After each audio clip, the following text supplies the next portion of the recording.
The Opie and Anthony Show on XM 202, featuring Opie, Anthony, and James Norton. In the beginning, you knew this was different. The infection was everywhere. It was in the street outside. It was coming through your windows. It was a virus. Terrible viral infection gives people this incurable disease, fills their veins and blood with pure rage. By the time they tried to evacuate the cities, it was already too late. Jesus Christ, 5 hours? It infects, replicates, and kills this fast? These numbers can't be right. The numbers are correct. I wish to God they weren't. What's that one?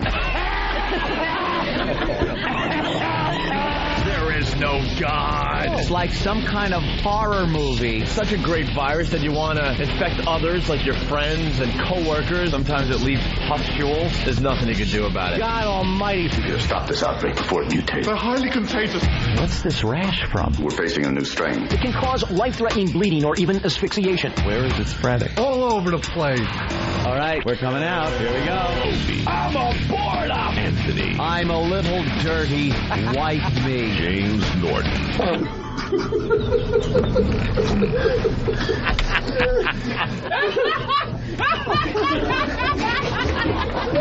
But enough of this palaver. Let's get the show on the road. Okay, terrific. It's out Friday wide. I see the awful, terrible things in my life and turn it into something funny. That's terrible. I'm sorry. That's terrific. That's terrific. I love you, Johnny Cakes.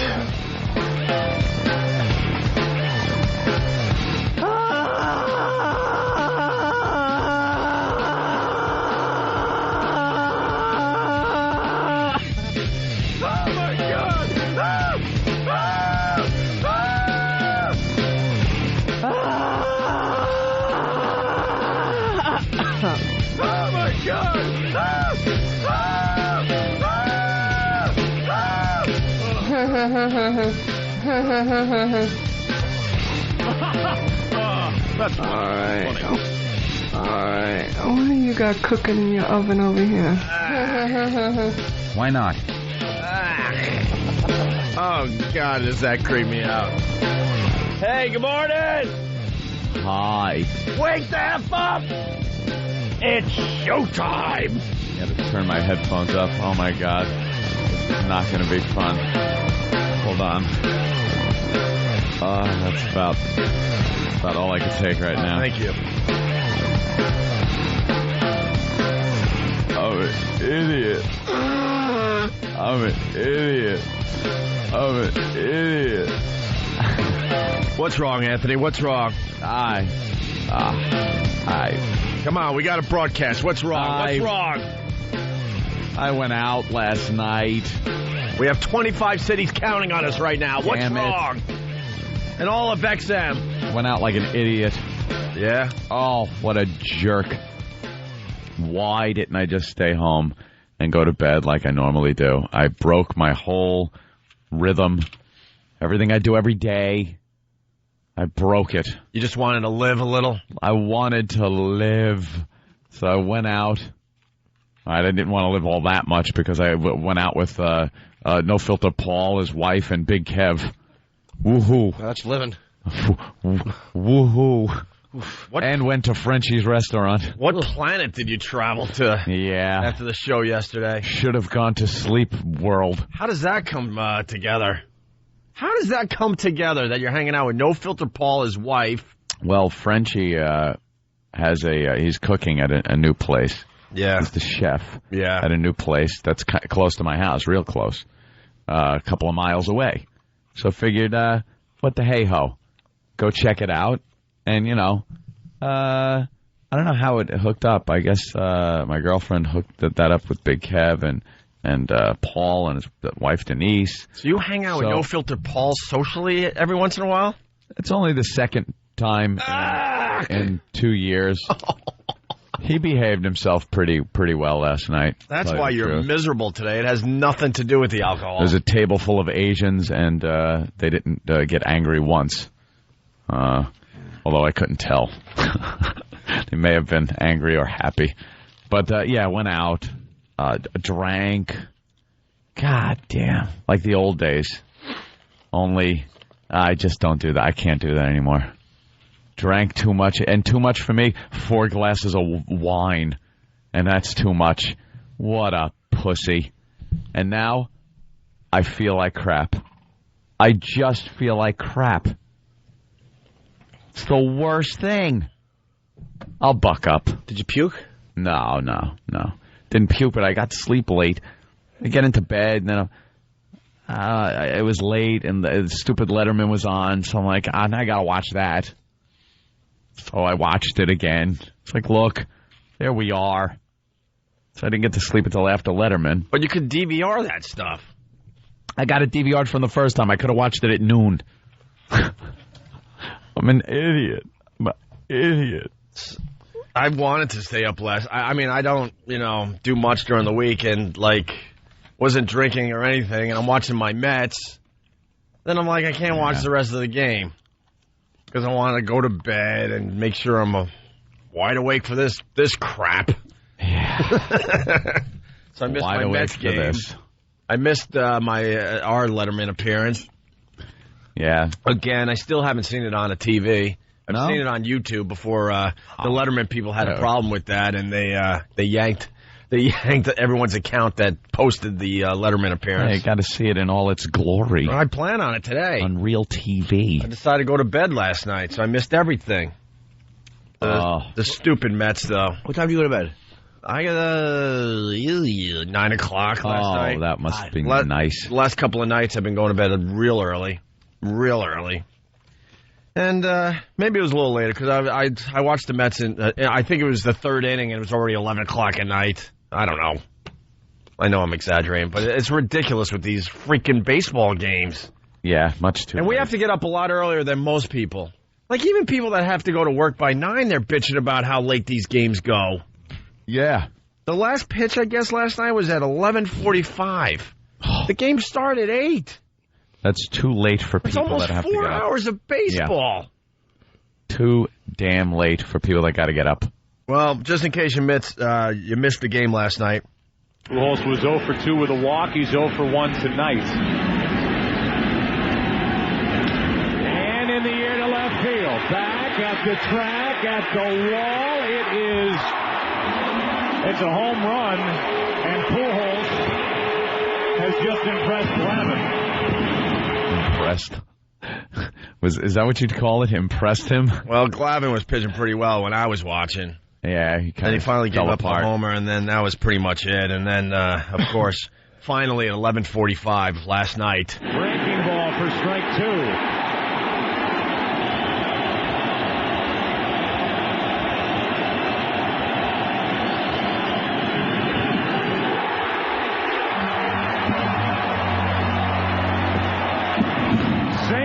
Takes Game 5, the final of 4-2.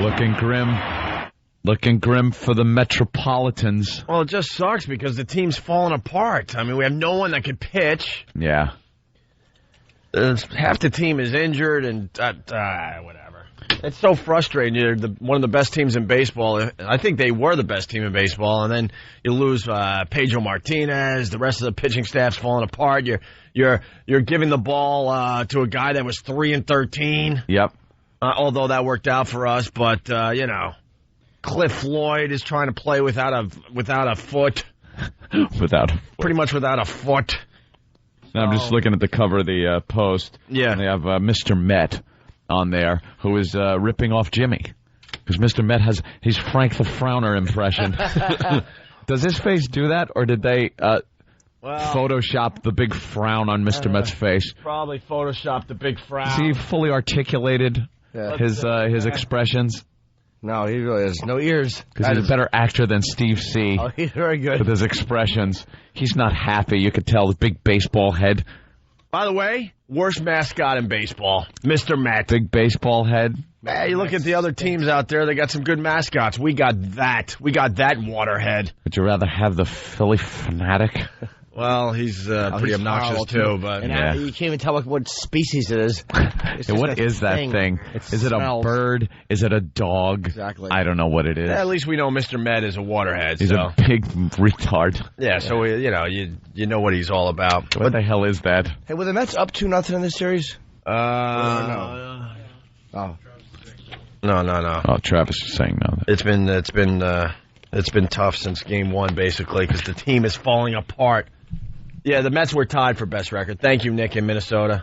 That was close enough, all right? Let's say hi to Jeremy in Cleveland. Jeremy, what's up? Hey, guys, what's going on? Happy Whip 'em Out Wednesday. Yes, right on, man. And I'm just calling to let the listeners know that it's very easy to get a WOW sticker. You can either go to opieandanthony.com or your local radio station if they decide to push it. Or you can just take a finger right in the dirt of your car, write WOW, drive around, don't bother the ladies, and one day you will see lovely, exotic bosoms. That's right. Good see you later, guys. Punching out. And I don't know about your city, but in New York, we're seeing lots and lots of WOW stickers lately. When I'm driving with the tablet. Yeah, it is Whip 'em Out Wednesday. Just don't harass the ladies. They're out there. They're willing to flash you as you drive to work today. All you need is a WOW sticker or a WOW sign on your car to make it happen, okay? Right. And, plenty of WOW stickers out there I'm seeing. Yeah, and it works. The WOW thing works great when you're going to a sporting event, a concert, all that stuff. It's made for that stuff when you're stuck in traffic. Yeah. When you're going to the big football game on Sunday. That's when you're not as distracted. You're looking around, who's next to you. Right. That's when you see the lovely Buxotic. We got lots and lots of ratings yesterday. Yeah, we did. Lots and lots. I thought just a couple cities came in yesterday, but pretty much every city came in yesterday, it seems. Quite a few reporting. Yeah, they studied the New York ratings a little more, and we just cleaned up. Yeah, did very well. We just cleaned up in the male demos, especially. Just cleaned up. Thank you. But I want to also acknowledge the women. They're starting to listen to this program for some reason in New York. Thank you, ladies. Not enough to do great in the female demos, but enough to make the person's numbers a little higher than we're used to. Boosting them up a bit. Yeah, we're still growing as a show. We're still attempting the greatest comeback in radio history, but New York so far so good, especially when you get rid of the 9 o'clock hour. We're just over the top. We're pretty much second behind that Spanish-speaking station, which is that's a hell of a hurdle here in the city. Yeah, because everyone speaks Spanish nowadays. I mean, the only way we could compete against them is to actually, I don't know, start speaking Spanish. Maybe. Did you see the 300 millionth person born in the country? They're trying to hawk that in New York. Yeah. As and was one of them white? Was any of them white? No, not like they had a few of them, and it was like Emilio this and Julio Rodriguez that, and that Hispanic population, boy. Exactly. They know how to make people. They certainly do. That's it. So, New York doing very well. Yeah. Philly. What do we say about Philly? I picked apart some of the numbers. Well, and it didn't look bad. We got destroyed in one of the monthlies. Yeah. We're not trying to make excuses. It is what it is. Officially, we went down in Philly. We went down in Philly. Book to book. Which just amazes us. Because we see the buzz down there. We were down there this summer for the ONA Traveling Virus. Yep. Things are good. Things are really good in the Philly market. We have no doubt that we're doing very well. But I don't know. It's still too early in the game, and the type of radio we do, you don't cume as much in the beginning. And the ratings didn't find our fans. No. So then the book came out yesterday, and we bounced back up in the last month, but it wasn't good enough to help us in the overall book. Thank God we bounced back up. Yeah, it wasn't that. Or it would have bad. been a lot worse. But our September was very good. But once again, we have to sit here and let Preston and Steve celebrate. Yeah. Which is really frustrating to us because they're a bunch of hacks. But we'll get them eventually. But how do we counter that, Opie?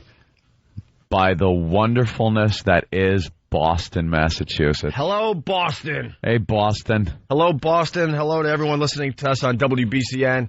God bless you people. We officially beat Mantown. Mantown. Mantown is is in our rearview mirror now.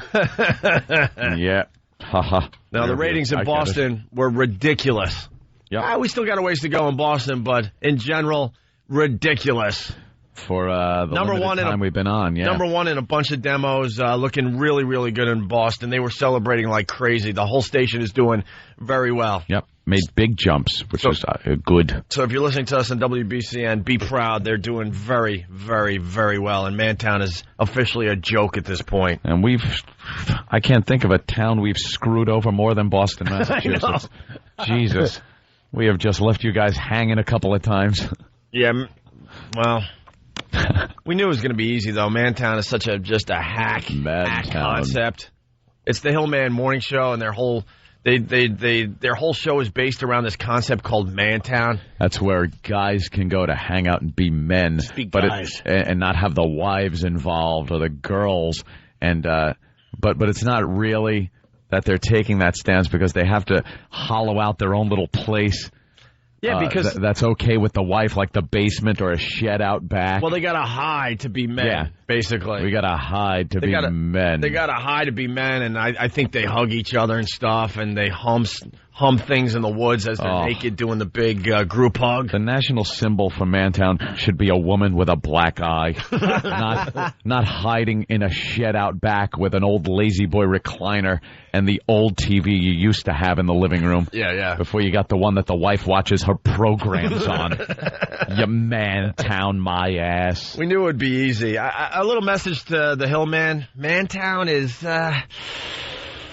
it's faggoty. It's a little like faggoty.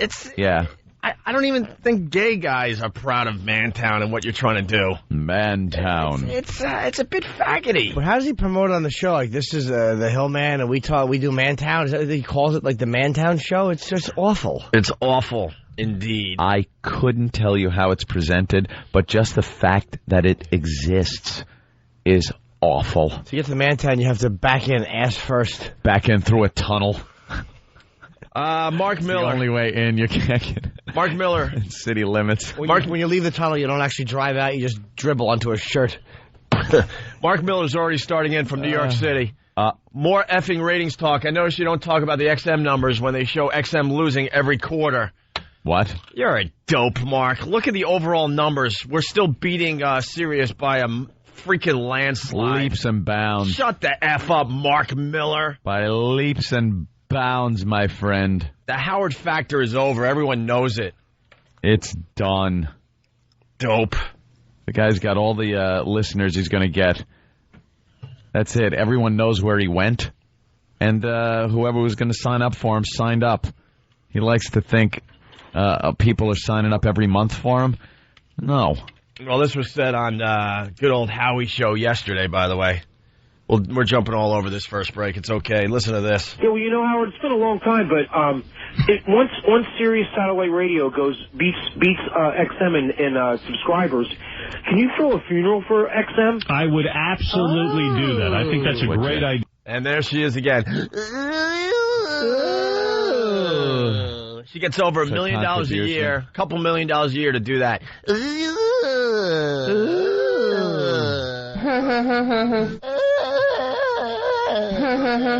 That's all you have? Funeral for XM? I would absolutely do that. I think that's a great idea, Captain. That is a good idea. I will throw the biggest funeral on the planet. I mean, really? I'll get the friggin'... Where can we go? Madison Square Garden.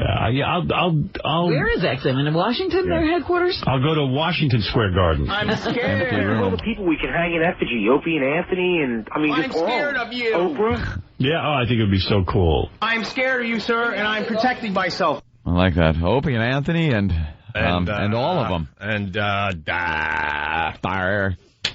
Oh, we're real scared of a funeral. Big funeral. What year is this? 1988? You douche. That might have been a little intimidating if, you were a huge radio star still. Wow, we'd be shaking in our boots if this was 1988. Maybe we could go into a time machine so we can experience one of these funerals. Funeral. Dope. Well, so Boston gave us amazing ratings. Mantown, whatever. They're done. And then we move on to Chicago. I was reading some articles in the Chicago papers that idiot, what's his name again? Fetter. Feeder. We tried to get him on the phone yesterday. He writes for the Sun-Times. He did our little Chicago ratings synopsis, what have you. And he just beat us up like, see, we're not doing anything in Chicago, just like Rover wasn't doing anything in Chicago. Yeah. And he knows that it's way too early to get anything going on in Chicago. We've only been on there, a month and a half? Yeah. And as far as the ratings go, it's not really, we're not really part of the, this ratings that just came out. Next one, you can blame us. Yeah, and he had this whole article in the Sun-Times just beating us up. We were pretty much the main headline in this thing, or the main paragraph. And he knows it, so we try to get him on the phone to confront him and go, look, dude, we haven't been on long enough in Chicago. Whether we succeed or fail in Chicago is still up in the air. Still up in the air. We have no idea. We might tank horribly. But, he can't wait to write that we're failures. Yeah. And he's already started writing that we're failures, and it's too early. Yeah, at least wait. It's just too early. But the pussy just hides behind his column, and we couldn't get him on the air yesterday. Nope, got his home number and everything. And then I read another article from another Chicago paper, and these guys, they don't like our show, but they pretty much said it's too early to tell, and they said, obviously, these guys can put on a really, really good radio show, and they may find their audience in Chicago, but we personally don't like them. That's what we like. So at least, a nice, honest he was fair article about it by saying, look, this guy said, I know they can do radio. I know they can put on a good show, but it's not my cup of tea, or whatever he said. Yeah. But it's too early to tell if they're going to succeed or fail in Chicago. See, that's all we're looking for. We don't want everyone kissing our ass, but we do want people to be honest. When they're writing these responsible articles in these big-time newspapers like the Chicago Sun-Times. Do you want to leave him messages at home, the guy? Yeah, I think a couple of messages were left at his home. Fetter, feeder, whatever. So, if he's listening today. What's Nosferatu? Did you just drain Iraq of all his blood? Nosferatu? A quick bite? A quick bite. He just breakfast? What a ghoul. That was creepy. So we should try to get him on the show today. Yeah. We're here. Give us a call. We'll discuss the ratings in Chicago. Okay? All right, we're just getting started. So New York, really good. Philly, book to book, took a hit, but the last month was really good. Really Showed good. us going up. So that was promising. Yeah. Boston, just ridiculous. Thank you, Boston. Through the roof. And Chicago, too early to tell. Simple as that. There you go. More ratings coming out today. It's Whip 'em Out Wednesday on the Opie and Anthony Show. Make sure you get your sticker or your sign on your car so the girls can flash you. It's the O&A virus spreading across America. It's Whip 'em Out Wednesday. It's not nude, it's just girls flashing guys that have WOW on their vehicle somewhere. That's the WOW campaign. Wow. For details on how to get your very own WOW sticker, go to opieandanthony.com. Look at that WOW, it's still happening. Oh, it's the WOW. It's Whip 'em Out Wednesday. Hear what everyone else is talking about. O&A Uncut and Live, continuing the show on XM Satellite Radio starting at 9 a.m. Eastern. Visit xmradio.com to subscribe. It's the Opie and Anthony Show. Back with the Opie and Anthony Show, the O&A virus spreading across America. Just so we get this right, once again I want to say good morning to Chicago. This is from the Chicago Sun-Times by Robert Feeder. Headline, Free FM still in throes of ratings free fall. Everything that's wrong with CBS Radio can be summed up in 4 letters. WCKG. Arbitron ratings released Monday for the summer quarter delivered another catastrophic blow to the Free FM talk station. Eek. And this is where we got a problem, and we would like Robert Feeder to give us a call today. We tried calling you, but you hid. The syndicated duo of Greg Opie Hughes and Anthony Cumia proved no more popular in mornings than the dog they replaced, Shane Rover French. Oh, my goodness. And then in parentheses, the solution, of course, is still man-cow. Let's talk. Let's talk, Robert. I've been doing radio a really long time, and I know you know that it's way too early. I know that you know. It's way too early. Yes. We will find an audience in Chicago. Robert. He obviously likes Mancow. He's got an agenda. I hate these columnists. They got agendas. Facts. And they write as if it's a fact. Just write the facts. You jackass. Be honest. Say you hate the show and all that, blah, blah, blah. But it's too early to tell. Yeah. And in your opinion, you think Mancow is the solution. That would be fine. But to actually say that we're doing nothing in Chicago when you know it's too early is it's just not fair. He's not buddy with him. Our phone number is 1-866-313-FREE. That's 1-866-313-FREE. What happened with Jerry Springer last night? Anyone know? I think we got some audio. Yeah, I'm waiting for the audio to come in, but I heard the judges gave him just a horrendous score last night. Really low score. And the only thing I know about this show is that 50% of the vote to stay or go depends on the judges. You think they tried to just get him off now? They're just trying to give him low scores to really get him booted? Because he's horrible. Well, he shouldn't be in the competition. We've been able to keep him going for the last couple of weeks. So we're hoping our listeners voting keeps him in again. It's going to be tough this week. Yeah. The ONA Pass, they got their job cut out for them this time around. Go to abc.com and vote for Jerry. Yeah, vote for Jerry. We told Jerry about 2-3 weeks ago that we're going to help him and try to make him win the whole thing. And he begged us. He goes, guys, don't do this. And this was about 3 weeks ago. He wanted to be off the show. He also said if he won, he was going to give us credit. Right. He said he had his fun, but he needs to go home. And we're like, no way. You're staying in there, and you're dancing. Dance for the man. Dance, fat boy. Dance for us. So the listeners are kind of controlling the show, but I think this is the week that we have a lot of problems with this. It's going to be tough. It's going to take a lot of votes to offset the judges. We did pretty good, though, so go to abc.com and vote for Jerry, okay? I also want to give a shout-out today to the NYPD. We haven't acknowledged the NYPD in a while. What happened? I just think Did you get out of a ticket or something? No. I just think these guys, they work their asses off. And I think at times they got to do stuff they just don't want to do to protect this fine city of ours. Like? Well, I was laughing really hard. I read this to you in the back office. Okay, this story. Page 3 in the New York Post is quite humorous. Yeah. Not too humorous for the two guys that have to do this. Who knew this was going on in the police department? Who gets this detail? Where do you screw up that they put you on this detail? Remember our own Keith the cop? Yes. The famous story where he had to dress up like a tranny or something like that? Tranny. Like a gay hustler. A gay hustler, that's right. He had to dress up like a gay hustler to get the gay guys. Yeah. Kind of similar in the paper today. The headline, Snuggling Gay Cops Nab Basher. Snuggling. And this is why I say hi to the NYPD this morning. What's up, boys and girls? That's a tough assignment to make look real. You just need to read this word for word. A Brooklyn man chose the wrong targets to gay bash when he picked on two undercover cops pretending to be snuggling paramours in Union Square Park, authorities said yesterday. Tyrone George, guilty, 20, was arrested on hate crime charges at around 1:15 p.m. Yeah. So the officers, they're in the park in the middle of the afternoon. Snuggling and making believe they're a gay couple. How far do they have to go? That's what I want to find out. We don't have to kiss. That's what. Yes, we do. Dude, what are you doing, man? Look, we got to make it look good. We're going to have to kiss. I don't want to kiss. Kiss me. Come on. I don't want to. Come on. All right. It's part of the job. You want to make detective someday? Kiss me. We don't have to enjoy it. We just have to do it.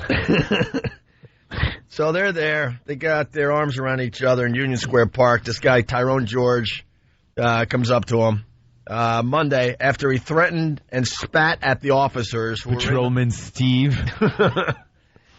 Tyrone George, 20, was arrested on hate crime charges around 1:15 p.m. Monday after he threatened and spat at the officers who were in the park on the lookout for gang activity, police said.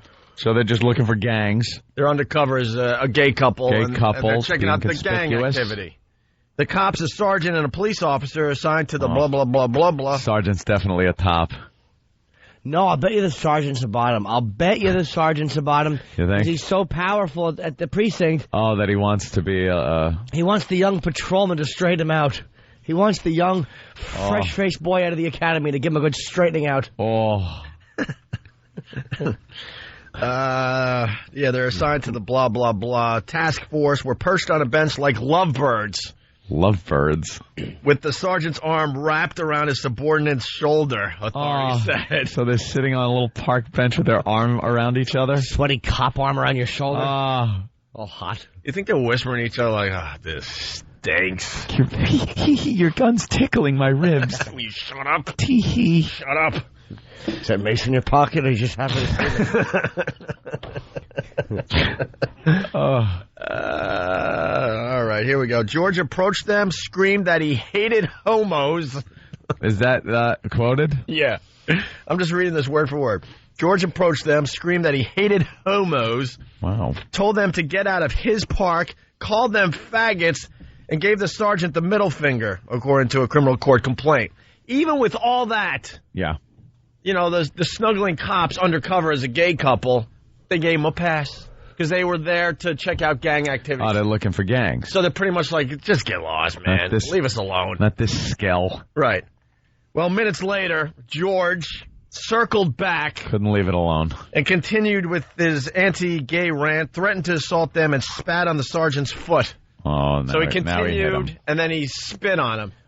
You got to think that didn't make the cops too happy. I wonder what he did when they jumped up and flashed badges. He was like, oh. Oh, did I screw up? Oh, well, wait. It gets good. It's good already. Yeah. It's already sexy. It's got everything. It's got everything you want in a story. It's got pizzazz. It's got hotness. Right. It's got some laughs. So after they got spit on, they're like, all right, enough. You could only imagine the tune-up this guy got. With that, the cops arrested George, who struggled and said he didn't want faggots touching him. Any of you homos touch me, and I kill you. Lighten up, Francis. The officers were in the park as part of an initiative to curb park violence from gangs and students from nearby Washington Irving High School. So there you go. There you go. That's just a great story on so many levels. He was struggling when they were arresting him, and he was still, like he didn't realize that they were just undercover. Yeah, undercover as a gay couple. The two gay guys were arresting him. Yeah, were kidnapping him. Yeah, well, he said he didn't want faggots touching him. Jesus. Officer Robert Reed and Rock Hudson. Gotta love the NYPD. There's one for the boys. Wow, tonight. That's a tough one. That's got to be one of those drawing straws at the precinct to get that detail. We know the NYPD pretty well. You got to think, there's a lot of laughing going on. Like, look what you got to do today. And they must have a fun name for that detail. Like, it's not just, some technical cop name that they use in the paper or anything for some kind of sting operation. When they get back to the police station, it's all about, how was the park, faggots? Yeah. You want, what do you, fag detail? Right. What do you got, fag tonight? What are you doing? Yeah. Hey, you got a little on your chin. Little notes on the lockers they have to look at and tear down. But then the real brass has to get on the news and make it official. We're very proud of our officers. Operation Pillow Biter is going well. We've nabbed quite a few perps. Operation Pillow Biter. I love that story. It's going to make me laugh all day. Yeah, that's a good one. Poor bastards. Because you just know these guys, and they're like, what did we do? What did we do wrong? I want to chase a bank robber. Yeah. I want to chase a skell who just knocked some woman over the head with a block and stole her purse or something. Right. But no, here I am with the Sarge's arm around me. Eesh. All right. Canoodling on a bench. Maybe the Sarge is maybe gay and they all know it, and he keeps pushing for things to put him in this detail. So nobody wants to team up with him. Hey, why don't we do 2 gay guys and we'll catch shoplifters? But we don't need to do that. Going after gangs. How about we do the gay guy thing? The gay guy thing again? He always suggests that. Sarge, we're on traffic duty. We're just directing traffic because there's a parade. Yeah, but, they might pay more attention to 2 gay guys directing traffic. Arms around each other, waving traffic on. You pay more attention. Making Millen and partner. All right, Sarge. All right, moving backwards a little bit. Daryl in Texas, what's up? Hey, I want to know if anybody else had any problems voting on the phone last night, because last week I could vote 10 times for Jerry. Yeah. Last night I could only vote 3. Not going to lie to you guys. I think we're in deep trouble. I think it's over, Johnny. But we're going to continue trying. The pests they're all over it. They're voting for Jerry Springer. Can't vote as much? You're thinking they're restricting the number of votes? Well, that's the only thing I can figure, because I can only vote. I tried every phone in the house and then both car phones. Right. I can only vote 3 times each on each phone. Right. Huh. I don't know. I don't know what to tell you on that one. I don't know. Last week it was 10, so I think they're giving us a little trouble. Well, we got the audio from last night. Let's take a listen to this. Yeah. Oh, that's yeah, some good audio. Yeah, and it's rolling and everything. Oh, no. Oh, boy. Someone messed E-Rock. up. You can't blame E-Rock. I blame E-Rock for everything. I blame E-Rock for everything. He was just sitting over there with his accountant's body doing nothing. The audio's not working there, Danny. Oh. And we had a perfect segue and everything. We were all ready to go. We segged right into this nicely. You want me to try it over there? All right, give it a try shot. it over there. Fan. No? Yeah, well, it's not working. Hey, Fan, why don't you and Danny go in the other room and do a gang detail? Yeah. All right, why don't you burn some CDs as gay guys? Run, Forrest, run, because now we got to, Phil. What are you looking for, Danny? A track listing? You made it. Bill in Maine, what's up? I want Danny fired. I want that hat given back. What's up, Bill? I don't know what you guys get for ratings in Maine, if you get any yet, but you guys kick ass. I love it. Equal opportunity insulters. Thank you, guys Maine. Don't say anything. You're great. Yeah, we try to beat up everybody. Great state of Maine. Someone is saying you can only vote 8 times now. Well, that would still get the job done, wouldn't it? It might, but maybe they did that so you couldn't flood the phone lines. All right. Maybe they figured 8 is the number that can't be offset. Yeah. They look at the past records, see how many people voted, see how it offset the judges, and realize if we cut it down to 8, then it's going to be more judges than callers making the decision. Might be screwed. All right, Jerry, what's up? Jerry, it's my pride and joy. Jerry, Brooklyn. You keep that. Hello, lady. What's up, man? Let's go. How's it going, man? Good. We're filling here because we're trying to play the Jerry Springer audio. What do you got? Well, I think this show sucks. I would have voted to get this show off the air, that's for sure. Would you really? What show? Our show? Oh, yeah. Oh. All right. All right. Why are you listening, if you don't mind me asking? Jerry. Your vote is tallied, You know sir. how stupid you sound right now? I'm listening to you guys sing, that's why. Really? Well, keep Sink? listening. Just Jerry, boy, keep listening. Jerry, did you read the Daily News yesterday? We're far from sinking. We're not going. They gotta run your previews all the time. Jerry, do you understand we're doing so well in the ratings that we're not going anywhere? We're not leaving. We're doing. We're winning. We're doing so good. We're gonna be here. And you know something? We've noticed, and we've noticed this over our whole career. The more people that call bitching means we're getting out there more. More people are listening. Jerry, be a good boy, like you. Keep listening. Yeah, be a good little good boy. Good little fanboy. Keep listening. Get angry, but keep listening. Hey, Jerry, here's a tip for the future. You should call us when the ratings come out and we take a dip in the ratings, and then maybe you'll get to us a little bit. But the fact is, the ratings went through the roof on Monday. Ratings were huge, Jerry. Just keep listening, man. Be a good little boy. And Jerry, if you don't like us, just tune in something else. Yeah, why aren't you listening to your favorite show then? I tell you, I go back and forth from this show to Image. Right? Yeah. Well, good for you. That means you like what we're doing. There you go. There's a reason you're listening to us. I really listen to the beginning because I like to hear you guys going. You guys are going to go down. So. Yeah, okay, Jerry. Yeah, we're going down so fast. Yeah. How do you explain that we're going down, Jerry, when the ratings are going up? How do you explain us going down? I don't understand how that is. Yeah, how do you? I don't know what numbers you're looking at. You know, not the Jerry numbers. We're looking at the numbers that rate radio, Jerry. So how do you say we're going down when we're going up? Better than David Lee Roth. I can't see how to be. Well, we are. We have more listeners. We're getting more every month. So how do you explain that we're going down, Jerry? Aside from the fact that you don't like us, are you the boss of everybody? Jerry, let's Jerry. First of all, we just don't read the newspaper. We discuss what's in the paper. With hilarious results. And we make things up, too. And then we throw our own little spin on things. Jerry, what ratings are you referring to? Jerry, what ratings are you referring to today? What? What ratings are you referring to today? Let's have some fun here. These are the ratings I refer to, and then I'll give you a chance to refer to the ratings you want to refer to, okay? I got this. Men 18 to 34. We are ranked number 3 overall. Men 18 to 49, ranked number 2 overall. Number 1 English-speaking radio stations. Men 25 to 49, ranked number 2 overall. Number 1 English-speaking radio. Men 25-44, ranked number 2 overall. Number 1 English-speaking radio. Men 25-54, ranked number 3 overall. Number 2 English-speaking radio. All right, Jerry, we'd like to hear the Jerry ratings. The ratings where you said that we're going down. Go ahead, Jerry. The floor is yours.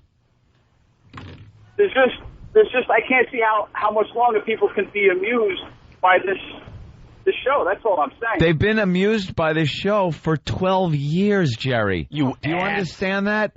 For 12 years. I remember back when you were talking yesterday about Ron and Fez. You listened yesterday and today? You listened to... listen yesterday and today? And you listen every day. You're a dope, Jerry. You're proving our point. He listened yesterday and today. Oh, God, I love the Jerrys of the world. Ass. Just listen, fanboy. Just keep listening. He is right now. He has us tuned in. He's now hearing the delay, so he hears himself. He's excited. I honestly, God, I don't get it. Listen to things I don't like. I don't get it at all, man. There are so many shows I can't stand, and I don't know one thing they do. No. I couldn't tell you the first thing Howard's doing on his new show. I couldn't tell you. No, because I have no desire. No desire. There's a million shows out there. The only show I really want to hear is Scott and Todd. When I bought my new car to Ford, so it came with Sirius in it, standard 6-month for free. So when I'm driving that, I have AM, FM, or Sirius. So I'll throw on Sirius like 70s or 80s or something like that because, I'll check it out. I swear on the life of my entire family, I have not once tuned in Howard's stations on Sirius and listened to it. You would think you would. Bothered. You would think you would if you had it right there to see what he's been up to. It's right there. I'll play the other part here. It's right there. You would think you would. Just to see out of curiosity. Swear on the entire family's life, have not even pushed the button to see what is going on over there. I could care less.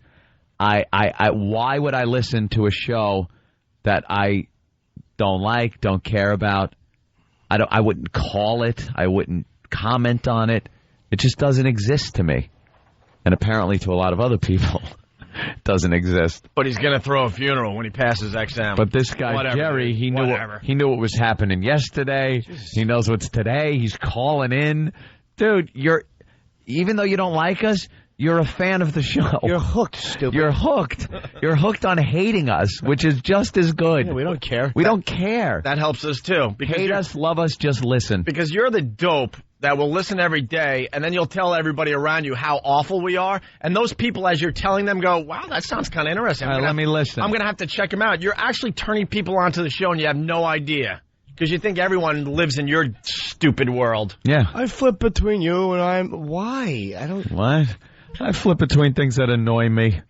That's it. Jerry is a boob. All right, it's the ONA virus spreading across America. We got the Jerry Springer thing. It's whatever. You don't have to stick around for that. Who gives a crap?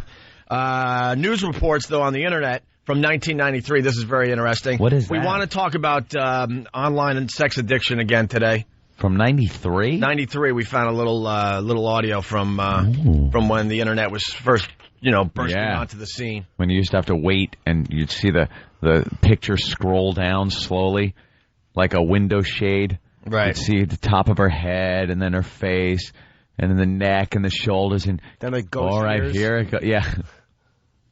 Then it would get down to the bottom and, oh, my goodness, it's a man. Yeah, you're like, oh, no. What happened? Just what I thought it was going good. I was almost finished. All right. And during this newscast, they explained the sound of a modem. Wow, really? Yeah, this can be pretty cool. We'll do that after the break. It's the ONA virus spreading across America. Hey, what's up? It's Louis Twitchell's Centenny. Shut up! Tourette's Day is coming to the Opie and Anthony Show, which is to say that we've discovered a new excuse to point and laugh at people who are different. To help us understand a little bit more about Tourette's, we've enlisted the help of hearing-impaired Chicago reporter Karen Meyer. Tourette syndrome is a neurological disorder that is characterized by involuntarily stick and repeated vocalization. Exactly. So if you have Tourette's or if you know somebody with Tourette's, muster up some courage and an ounce of self-control and get in touch with the Opie and Anthony Show. Contact Steve at FoundryMusic.com. That's Steve at FoundryMusic.com. And remember, be yourself, one tick at a time. Tourette's Day. It's the Opie and Anthony Show. We're back with the Opie and Anthony Show. The virus, the O&A virus, spreading across America. A big hi to all the ladies out there doing the wowing for us. It is Whip 'em Out Wednesday. For the new listeners, you'll catch on eventually. It's a great, great thing that is associated with our radio program. Let's say hi to Philly. Chris, what's up? Yo, what's going on, guys? Hey, Chris. Hey, I just got wowed at 7 o'clock in the morning. Really? Thank you. Yes, for real. On my way to work. Wait, this thing works? What's that? Yeah, what happened? It actually works? It happened work. Wait, you had a wow on your vehicle? No, not on my way to work, not at work. But you had a wow on your vehicle and a girl actually flashed you? Absolutely. Are you kidding? My friend on the way to work got wowed. Yes, I'm not kidding. Been pulling this sham for how long? And it actually... someone finally got... panned out for someone? Someone finally got wowed out there? That's Philly for you. No, Philly is just amazing. Finally. Jimmy, you freaking rock. Hilarious as hell. Just want to tell you that. Thank you, sir. Thank you for your continued laughs. Especially yesterday when you called the guy who called the Miami Brawl the OB, and you called him an SN. Thank oh, you, my sir. God. Yes, fun with initials. Good stuff. And last night was the first night I was able to vote for, finally, for Dancing with the Stars. I got through 6 times for Jerry. Good boy. You might pull it off. Nah, I think it's going to be tough. Yeah, I think it's going to be real tough, but we'll see. Because I guess he's so bad. I love it that we're doing this. So I guess they gave him a talking to last night. He was so bad. He's sitting there with that matador outfit trying to dance. Yeah, was he in a matador outfit? That's what I'm hearing. Oh, that's what I'm hearing. They should have released a bull onto the stage to just gore him. It was awful, but you guys rock, so thank you for the continued laughs, man. Well, when he finally gets voted off, we're going to have him back on the program, because I am convinced at this point that the past got the job done and made him stay on that show 2 to 3 weeks longer than he wanted to. Oh, yeah. The only reason he's still there. He begged us 3 weeks ago. He goes, don't have your pests vote for me because I really want to end this. It was fun, but I got to move on. Yeah. My niece can't handle this. And I guess last night it was just a train wreck. He just wanted, as a goof, to be on the show. But before we give up, I still say vote for Jerry. Go to abc.com, O&A Pest, and help us out. We need a big push today. Thank you, Chris. Thanks, guys. See ya. Here's the audio from last night. This is after Jerry danced. I mean, the judge... Yeah, they're all laughing at him. They just can't even hold it in anymore. They'll all laugh at you. They're trying to keep a little class in this dumb TV show, which has massive ratings for some reason. I don't get it. I can see your dirty pillars. It's got to be a chick show, right? I don't know. There's something freakish about watching like Emmett Smith or guys you've never seen dance before. There's something interesting. I think that's why they do that, to bring the guy viewers in. They throw goofs in there. Yeah, like sports guys and like maybe 2 cops from Union Square Park that you might want to see. Why not? Dancing with the sergeant. Yeah, but we just read stuff from a paper, you ass. What a dope. So Jerry finished dancing, and then it was the judge's turn, and this is what they couldn't help themselves. Carry hands. We'll start with you. For me, okay. Oh yeah. They're openly laughing at him. Yeah, it was just horrendous. So, I mean, if he goes on, then we just. We know we're having a massive effect on this show. Was he laughing along with it, though? Did anybody see it? Like, was he... Oh, Jerry? Yeah. Yeah, he knows. He knows Are they being dicks to him or no? They're just giving him low scores? No, he has no business being there. He's not a good dancer? For the last 2 weeks, people have been voted off, and they're booing like crazy because they know Jerry should be the one to go. That's what's great about this. In his matador outfit. And they're all confused because I watched the dumb, gossip shows like The Insider with Pat O'Brien, who's growing more hair at the age of 65. I don't know how you accomplish that. Is he? And everyone just ignores that he had all these sex tapes out there, all these people forgot these about phone that. messages, and they can't get enough of this dumb show. They talk about it every night on the gossip shows. I'm at a loss for words. Okay, entertainer you are, but I found it a little too gimmicky this week, a little too far with the guitar and smashing it, but you're just adorable. Len? Firstly, everyone here should congratulate Kim because she does such a great job. Great debate, you cry, it's as though you're dancing with Joey or Mario, you give it full on. Now, you did a pass a doble, and I don't think I can pass a comment. I don't think the world's ready for your pass a doble at the moment. Dance talk. And always entertaining. Bruno? Well, it's been a perverse pleasure watching you every week, butchering every dance. See? Tonight, it was the Texas Chainsaw Massacre. The puzzle double we never recover. Ever. Okay. I guess was it some kind of Spanish dance in a matador outfit? Right, do we need a British judge now on every? Yeah, every show has You really don't seem to be. Oh, he's going to say something crazy. There'll always be. Here it comes, hon. Get in here with the treats. He's going to say something. His job is to say something crazy every week. Some outrageous and obnoxious. Well, vote for Jerry. I don't know, though. Give it a try, but that sounded pretty grim. Yeah, it's pretty grim finally, but... Oh, wait, it's not decided that... Okay, I don't know how this show works. It's 50-50. The judges obviously are going to vote him off. I guess if the viewer vote is way high, then maybe he survives. No. What I'm saying is... how does the voting work? I thought that they voted that night. I guess I should have realized they wouldn't. No, now we'll know tomorrow, I guess, or tonight. Maybe tonight. I don't know. I don't know how it works. Tonight. We know nothing about this show, and we're just pushing the hell out of Jerry. I know this could be benefiting kids with brain tumors, and we could care less. We have no idea. In the matador outfit. Just get Jerry to win. I'm all about The Biggest Loser this time around. So the greatest show on TV. Fatties losing weight, and then at the end of every show, they have to vote off one of their own because they're more slobby. One of their own pigs. They're more slobby than the rest of them, so they have to sit in a room and have a little discussion and decide who is the biggest loser. I actually have a show idea, but it's similar to what you're talking about. Yeah? Yeah, it's where you get a bunch of really fat women, like over 450, and you put them nude in pens full of mud, and people come by and the studio audience votes and gets to come on and throw things at them, and the show is called Hardy Har Har. Like big things of cabbage and tomatoes, and watch them push it around with their noses and then eat it. I like this show. It's kind of similar to. We got to pitch this. And they have to wear hooves. They have to wear wooden hooves strapped to their knuckles, which hurts. So they can't use their hands to eat. Yeah. They must just run around in the mud, pushing food in the mud. With their nose. Oh, there's nothing worse than throwing rotted cabbage or a soft mealy tomato at somebody. Oh, nothing says I dislike the show like that. Watch them just eat it with all the zest. By the way, Kim in Boston, you guys tell people to call in, but we won't because we're pussies. I've tried twice to call in already, and they tell me we've moved on from that. Oh. Anthony, you so listen to Howard, you can't even help yourself, so stop the BS. That's Kim in Boston. Well, put her through if she calls. Why would I even... Hold on, so let me talk to this girl back there. Admit to if she calls having Sirius in my car. Yeah, when you... Or swear on the lives of my family members. Exactly. That I have never... and you know how superstitious. I knock wood all the time and everything.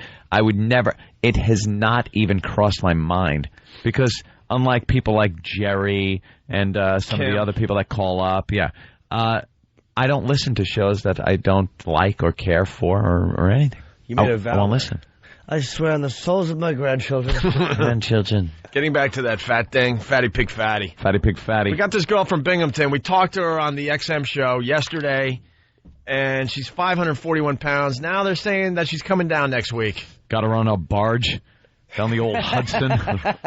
She had a great sense of humor. We promised her snacks. Yeah. And it looks like she's going to make the trip from Binghamton next week. Big box of ring dings. It's the greatest contest, and it's kind of stalled because we found Crystal in Cleveland. She weighed 430 pounds, so she's the current leader. Oh, she's a big girl. This girl from Binghamton, if she shows up, she's going to be the new leader in the Fatty Pig Fatty contest, which ends around Halloween. I think it's a shoe-in. Can we get her, yes, and then one over the door. Can we get her ring ding seat? What was better than the tinfoil coming off a ring ding from your lunch? The cool, like pack had been against the thing, so the ring ding is cold. Then you eat it, and 25 years later, you're pinching your fat little prostitutes. Well, Fatty Fatties you buy H57. Who do you wait for free at H57.com? They're putting up, you know the deal by now, ladies. $10 a pound is what Hootie is paying. H57.com is paying. A lot of cash for your fat. And also a $1,000 finder's fee for the person that brings in the heaviest girl listening to our show. So look how hard we're trying. Yeah, if your boyfriend or your husband brings you down, that's a lot of money for both of you to split. Yeah. It's frustrating because the contest is stalled at 430 pounds. But we'll see what happens with this girl from Binghamton. And, we're not counting on the Binghamton girl. So, ladies, if you're between 430 and 541, you still have a shot. Just beat 430 at this point. Come on in and show us what you got. We got the pig's mask, the pig mask, and we got the paper bag. And the horse mask. And the horse mask as well. Yeah, you can choose. In case you don't want your face. Yeah, you can choose the mask you can, to wear if you don't want your face on the internet. I went out to dinner last night late. I eat late. Just after my sets. I'm doing 2 a night now because I'm doing Letterman, so I'm trying to get the sets down. November 1st, right? Yes. And it's perfect. I don't know who's I'm on with yet. They're trying to find out. I don't know. I'm very psyched. So I'm eating really late, and I was at a restaurant last night. We were done. I had some oysters, nice, lovely little. And the waiter, as he's giving us the check, knocks a full glass of water over my lap. And I mean, it was like crotch-soaking, ass-soaking. And he was apologetic, and of course my friend was howling. Of course. Nothing is better than that, unless it's hot. That's the only thing that can be better. A hot beverage. Is to see, scalding coffee dumped in your friend's groin. Did you jump, or did you just sit there and accept it? I leaned up. I looked like I was trying to hump the table because it was like my ass was wet. But there was nothing I you wanted to get up off of the wet seat. He's giving me napkins. He's apologizing profusely, but they didn't even give me a free dessert. He just said, "Here you go," and handed me the check. They should have hooked you up. And it's not a monetary issue. It was only a $10 dessert. It's common practice. But yeah, shouldn't you comp the dessert? Yeah, of course. The food was good. The place is the Blue Ribbon in Brooklyn. It was good food, so I'm not going to trash the place. It was very delicious. But don't you? You would think. Don't you give free berries to a boy? You got to do something. We'll take care of you. Perhaps a creme brulee to bring home. Right. A malted. Would it be really bad right if I was just outraged about that? Water. Let's go to Chris in Jersey. Chris. Hello? Hey, Chris, what's up? Chris. Hey, not much. I wanted to call off on that porn addiction thing. Yeah, porn addiction, we started that yesterday. Yeah, I actually I tried to call yesterday, but Brian Cox came in and I had to go into work. So, I wanted to challenge that woman, that stupid woman that called in yesterday. So what, a fist fight? No, not a fist fight. Oh. I just wanted to prove her wrong because I am the typical person that does this, mainly because of my stupid wife. Wait, just in case people weren't listening yesterday, you want to prove this woman wrong. What did she say? Oh, she was saying that, anybody who does it, I kind of forgot exactly what she said, but he's like, she was, pro-woman, that the woman didn't have to do this, blah, blah, blah. And the whole thing is, I've been married for 4 years. I got 2 kids, okay? I kind of did it when I was a little bit younger because I was bored and I had nothing else to do. How old are your kids? My kids, my daughter's 3, and I have a 16-month-old son. You didn't just get arrested in Orange County for videotaping, did you? No, I did not. Okay. All right. So, the whole thing is, I go on the internet. First off, I believe it's a lot better than actually going out and cheating on her. But that's besides the point. But the whole thing is, when my wife does not sleep with me because, I don't shave my unibrow, or, I got 2 nose hairs sticking out because I didn't cut them. Meanwhile, ever since I first met her, she gained 75 pounds. Oh, boy. Yuck. So she gained 75 pounds, and she's using the excuse that you have a unibrow or you have a couple nose hairs sticking out, and that's the reason she doesn't want to have sex with you? So, stuff like that. Oh, she wants people, she wants me to present myself well. She it's more of a physical attraction. I turn around, I tell her, I go, It's not about physical attraction. If we're married, if we love each other, it's supposed to be an emotional thing. Wait a minute. Hold on, bro. Did you say that? The guy is saying that? Yeah, you're saying that? Dude, I got to disagree. Yeah, it is about physical attraction. I said that. Yeah. I said that just to shove it in her face. Oh, okay. There's physical attraction that continues, man. Right. Shoved it in her face. I think both parties have a responsibility to keep themselves together. Oh, yeah, no, I understand that. I think if you get married, I don't think it's fair to the guy if the woman decides to gain 75 pounds. Dude, when I did... But also the woman wants, you to present yourself. They don't want to see the fact that you're gaining weight and doing whatever. Nose hairs and ear hairs. On my end, I told her, I don't care. You know what I'm saying? That's the kind of person I am. I'm kind of into... All right, all right, hold on. So she doesn't... You don't care, but was there a time you did care? No, because I've always... So she knew what she was getting in the beginning. I'm not the typical guy where, you know what, I slept with people that were over 400 pounds, and I've also slept with people that were 85, 90 pounds. Well, you really can't pick them. What a guy. What do you just stand by the funeral parlor and see who's ready to go in? No. How about somebody with healthy eating habits? Big fatties and anorexics. I mean, first off, I'm a boob lover, and she got, nice ones and stuff like that. Yeah, but you don't want them on the shoulders. Like that. That's the one thing that I look for the most. All right, let's get to the heart of the issue. So before the kids and before she gained 75 pounds, you had a good sex life with her? It was plain. It was plain. So why did you get married?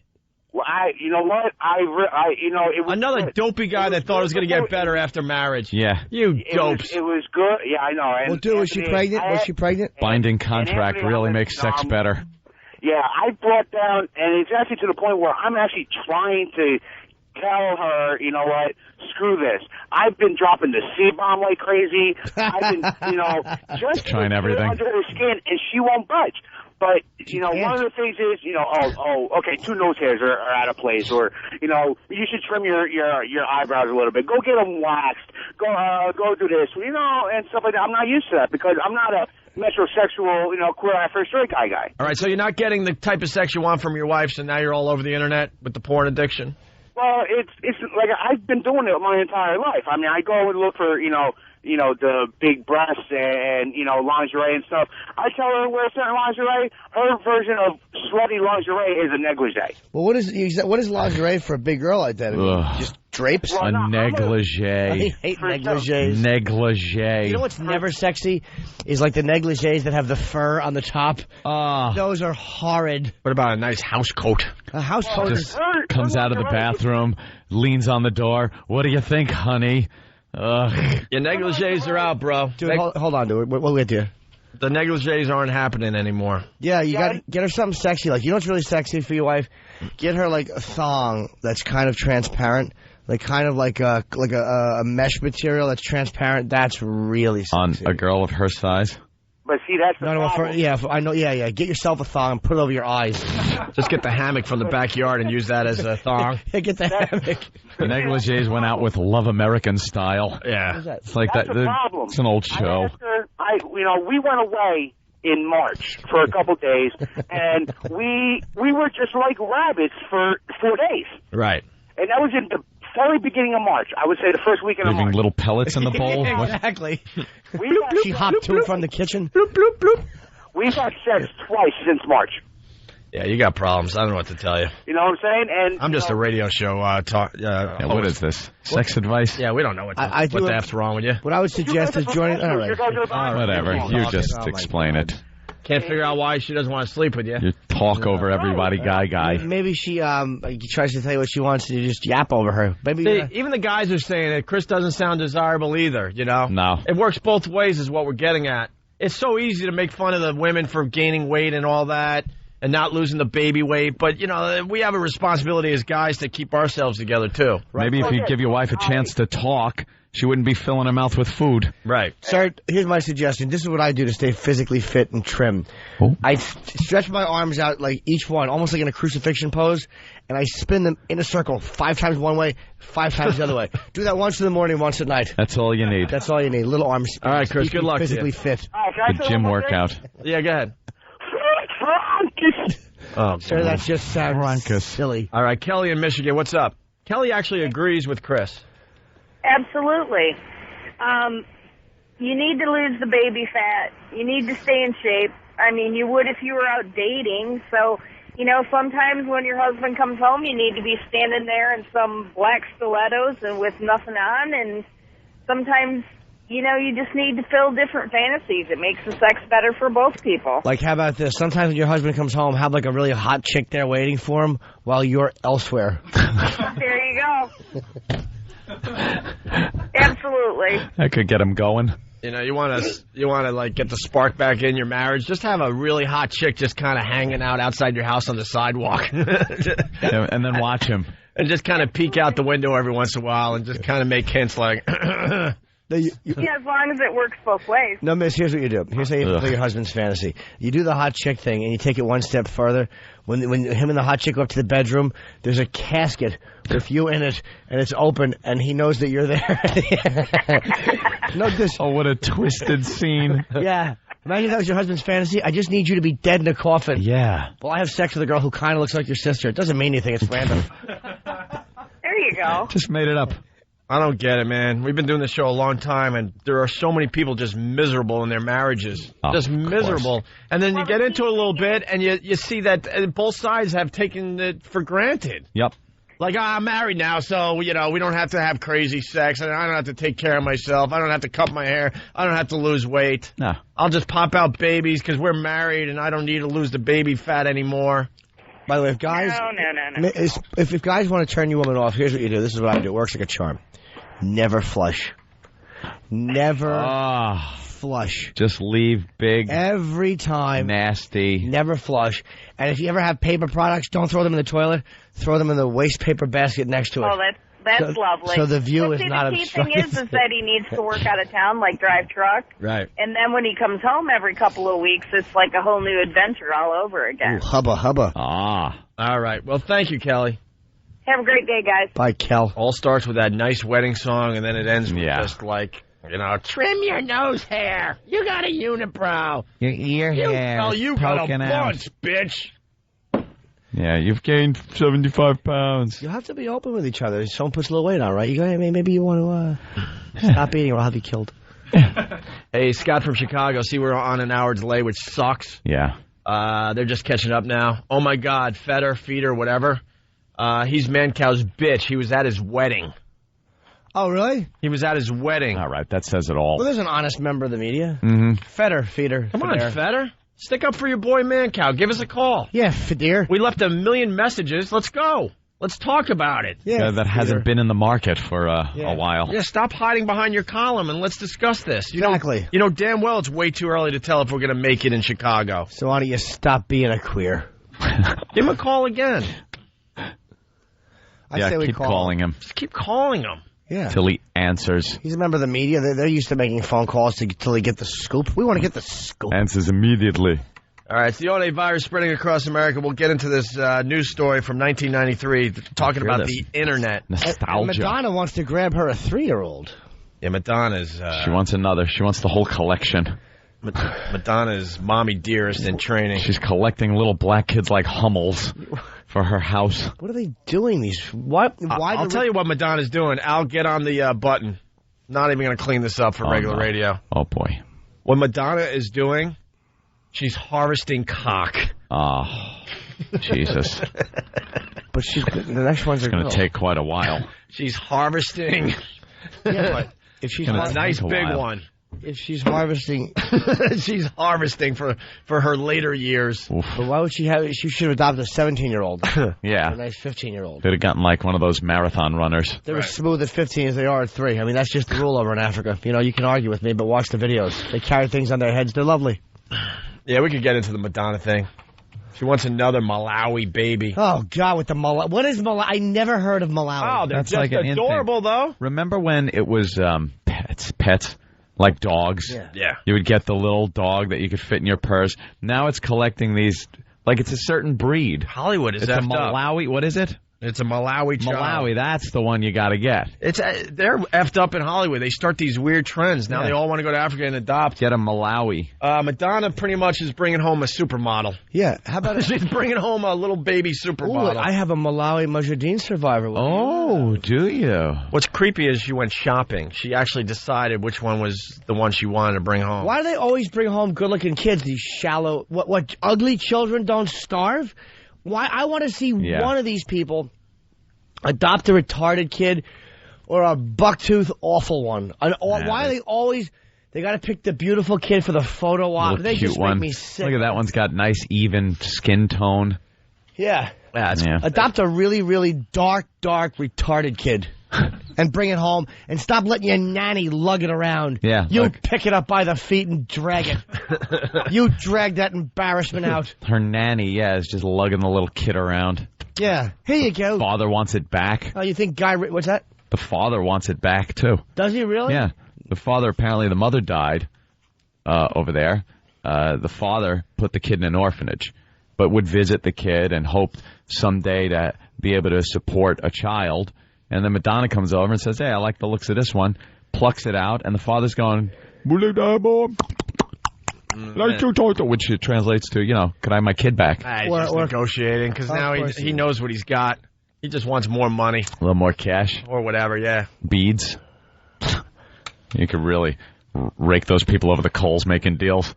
A kid, 2 beads. There you go. Here's a PlayStation 2. A mirror and a lighter. Yeah, here's something shiny. Knock yourself out. Run your tribe. All right, we got a break. We'll continue after the break. It's the O&A virus spreading across America. I can walk on my hands. I can fart and chew gum. I play the oboe. I can ride a unicycle. I wear a bra and lace panties. So your talent is being queer, Travis? It's the Opie and Anthony Walkover Talent Show. If you have a unique skill, talent, music group, or physical affliction, we want to exploit. You can email Steve at foundrymusic.com with your ideas, or you can just show up during the walk to XM and start shucking and jiving. Shucking and jiving? Jesus, Danny. I don't write this. It's the Opie and Anthony Show. Let's go right to the phones. 1-866-313-FREE. You're checking out the Opie and Anthony Show. Mike in San Antonio, what's up? Hey, Mike. Yeah, Anthony, I don't know if you noticed, but you referred to the little African baby on several occasions as it. Yeah, I don't know what it is. I don't know if it's a boy or a girl. Oh. What's wrong with saying it? Yeah. I just thought, you weren't thinking of him or her as a human being. No, I think of all children as it. It doesn't matter their color, or race, or creed, or color. I think children are stupid. They're snot machines. They do stupid little things. I heard a story yesterday. Somebody was online talking about it, and I thought it was hysterical. Somebody, a fan of the show, took their young child to Disney. Went to Disney, had a great time. Kids love Disney. And as they were leaving, the kid actually thought that was his new life, like that he lived there. So he had to drag this kid onto the plane and go back home. And the kid was like, no, where's the hotel? And all I could think of is, kids are stupid. Kids are just morons. He thought it was going to be this new place with Mickey Mouse. Yeah. With no more hitting or secrets. I just thought that was so funny. It's like, you dopey little kid, you think that's going to be your new life. Oh, yes. Like you live there. You silly goose. Let's go to Julie in Boston. Julie. How old are you? Oh. Hello. Listening to us on WBCN. We had great ratings in Boston. Thank you, Boston. We couldn't be happier. What's up, Julie? I heard you guys babbling about being married earlier. Yeah. Babble. Yeah, babble. Yeah. I agree. When you get married, it goes downhill. Don't do it. But it shouldn't have to, is what I'm saying. I'm holding out hope. It's that contract you got to sign. What happens? You just assume, you got the contract and you don't have to try anymore? Yeah. Oh, you're absolutely wrong. I gave my husband everything, and he threw it away. What do you mean? Really? What do you do? What do I do? What did I do? No, what did he do? You said he threw it away, so obviously what happened? What happened? Julie, you didn't see what happened. appreciate it. Yeah. You don't want to know what happened, but we do, Julie. What happened? Calls the radio show and says, you don't want to know. Yeah, ratings in Boston showed it. #1 with Waterheads. We got one on the phone right now. Julie, what happened? We do want to know. Yeah, what happened? You gave him everything even after the marriage. You don't feel like you changed, right? No, I didn't. All right, so what I happened? got better. So once again, we ask, what happened? Oh, brother. She noticed she panicked. Yep. As she should. She should be filled with shame. She's all red and hot right now. She's sweating. Her hands are sweaty and clammy, which is why he left you. She hung up and she's staring at the phone like, what just happened? It's a good topic because, the guys, it's easy for us to say, look, man, I married her. She had long, nice hair. She cut it as soon as we got married. She's had 3 kids. She gained 75 pounds and only lost 5 of those after the babies came. Oh, disaster. But the girls have the same freaking complaints. By the way, I hate people with sweaty hands so much. You ever talk to someone whose hands are sweaty and they put it on a counter, and when they move their hand, the sweat print is still on the counter? It's still there. Mm-hmm. They want to shake hands with you. They always they touch a lot. Not enough Purell. Or they pat your arm, and you can feel their sweat soaking through your shirt. Just hotness. Stop being so nervous. All right, we're going to try this again. Kerry in Vegas. Help us out, Kerry. Oh, marriage stinks. Oh, you're a guy, though, man. We were trying to get the female point of view for once. Thanks, girl name. I know, girl name. That's the only reason I went to you. Now, go ahead, Florence. What's going on? All right, go ahead. Tell us why it stinks. Well, how long you been married, Betty? 7 years there. Frunkus, boy. All right. Straighten me out. Sexy name, too. Frunkus. Anyway, no, I've been married 7 years. I'm about to get divorced, and everything was fine. You get married, all of a sudden they just, I don't feel like doing that, or I'm not in the mood. Who cares if you're in the mood? Wow. This guy's a go-getter. No wonder he's getting divorced. And the worst part is I'll never do it again because, you know what? Next time, if I want to leave, I'm not leaving half my crap there and then giving her money. Sorry, Anthony. Yeah, I hear you. Oh. What happens? You want to do certain things that you used to do, and all of a sudden they're like, no, it makes the bedroom smell. No, Jimmy, it's not your life. I have to sleep on my stomach for a week. I have to stand at work. It makes the bedroom smell. I'd rather not. I have to sit at work. I don't want to do. I don't care. I have to sit at work. Yeah, I don't care if it's painful for you. It's not about you all the time. Exactly. That's great. Yeah, I wonder why I'm getting divorced. Yeah, you sound like a hopeless romantic. All right. Hey, I got to say this again because even when he leaves the Vegas casino, he's still playing craps. Scott P. from Providence on the instant feedback. Someone has to help me out here. Opie, is that you on MySpace? I got messages from Opie calling me a bitch and threatening to punch my chiclet teeth out a few weeks ago. There's a guy with a fake Opie MySpace account that's just like beating up anyone that tries to contact him. It's not me. I don't have a MySpace account. He just rags on people? Yeah. Is he a fan of the show, or is he being a dick? No, he's just being an ass. It's obviously a fan of maybe Howard's or something. And, you can report him. And I cannot, I can't get this guy to stop. I do not have a MySpace account. You can report him. No, call Jordy at MySpace. To MySpace. No. And they'll cancel his account. Well, we have to get that done because I'm getting these emails from time to time that the guy's just becoming just a lunatic and an ass. Wow. With a fake Opie MySpace account. Well, have the pests gotten on him at all? I hope they have. I asked in the past. You sure you're not just sleepwalking? What, Rock? I've contacted and spoke to this guy a few times, and he refuses to do anything about it. Who is he? We don't know. What's he say? I said, we'd like to either take over the account or have you stop using this account because Opie has said on the air he doesn't want this around anymore. And I just get back, well, I don't care what Opie thinks, or he's just like, I'm just going to keep doing what I'm going to do. Look, he has my picture and everything, like it's my freaking MySpace account. And anyone that contacts the guy, he's just beaten up. It traces back to Tom Chiasano. Well, I'll get Super Agent Bob Eatman on that, but I do not have a MySpace account, okay? Let's say hi to Julia in Boston. Julia. Hi, how you doing? Hey. I just wanted to comment not on the marriage thing, but getting back to yesterday, the woman about the porn addiction. Yeah. Now, when addiction gets in the way of you being able to, work or do family-oriented stuff or your life, that's wrong. But I know so many girls, early 20s, mid-20s, even almost 30, that don't get enough with their men, and they have to turn to porn. Oh, they dig the porno, satisfy yeah. themselves. And it's just, the men get it. I feel like it's just the minority of guys that take it to the extreme that make it all look bad, but the women are doing it too. So Yeah, girls are doing it. you can't It's up there.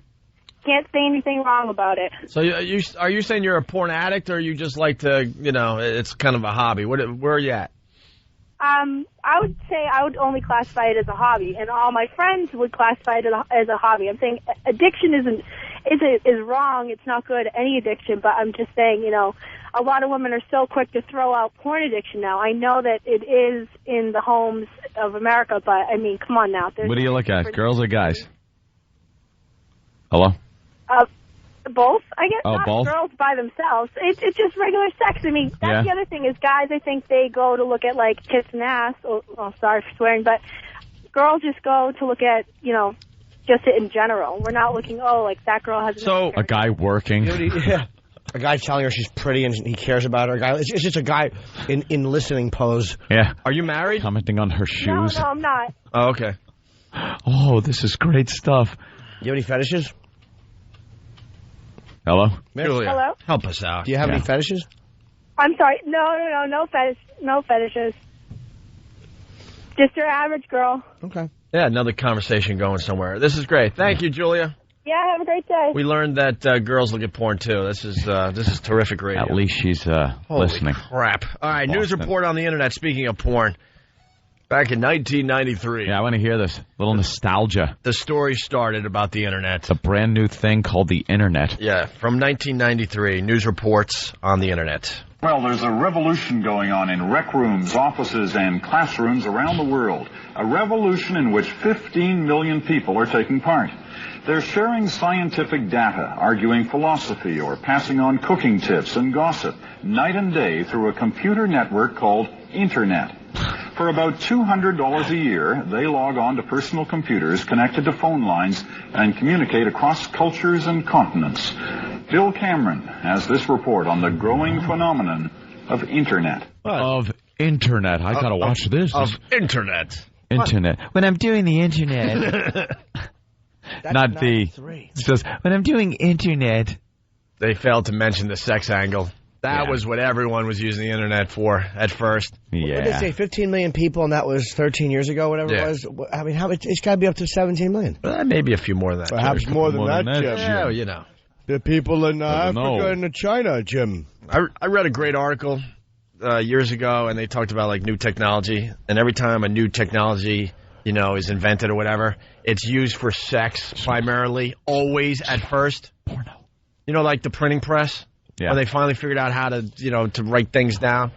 Oh, they would switch those letters around, just make curse words, and print them out, and laugh on their papyrus. They said the number one thing they used a printing press for when it was invented was for, porn. Porno. Writing stories and the like. And the same thing was true with the Internet, but this guy's not going to mention, that it was being used for sex and looking at porn and stuff. Maybe they didn't even know.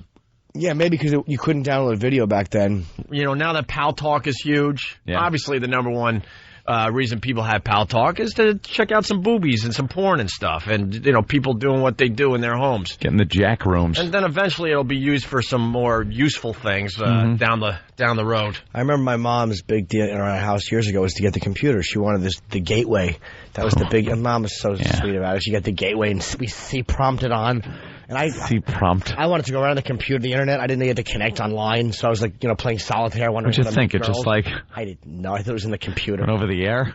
I don't know. I was an older gentleman. And I remember I started downloading porn, but I didn't know how to direct files, so I had no idea where they were going. Yeah. It would take 20 minutes, 30 minutes to download a 1-minute toilet cam clip. And then you'd lose it on the hard drive somewhere. Yeah, that huge hard drive. Jesus. C prompt. Remember signing off with C prompt? C. Oh, mother. Yeah.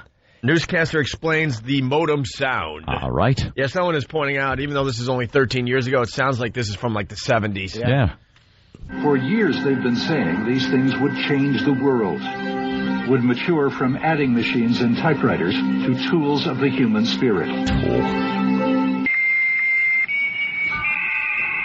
The electronic screen means you're connected to anywhere, to anyone riding the same internet For a circuit. second. From Turkey, Greenland, Peru, or Nova Scotia.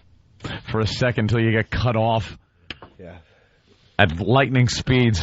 Yes. Add 2 + 2 on the computer and send the results to a friend. Let's say hi to Kent, the movie guy. He listens to the show regularly. Sorry, What's up, Kent? Sorry about the bending incident. Hey there, Kent. Hey, Opie, I can get your MySpace, the fake MySpace page, taken down today before the show's over. Cool. What do I need to do? Okay, have an intern make up a quick MySpace page. Yeah. Just real quick. You'll have an ID number. Yeah. All you need to do is have a picture of you holding a paper that has that ID number, and get that intern to send it to MySpace. It'll take every other fake Opie down. Because that's proof that you're the real one. I don't want a MySpace page, though. Oh, Opie, have one. It'll be won't fun. allow anyone else to start one without you. allow it. I'm actually attempting this late in my life to make real friends. I'm attempting it. Well, you should we'll see how it goes. You can have a MySpace page for advertising. All right, hold on the line. Thanks, Kent.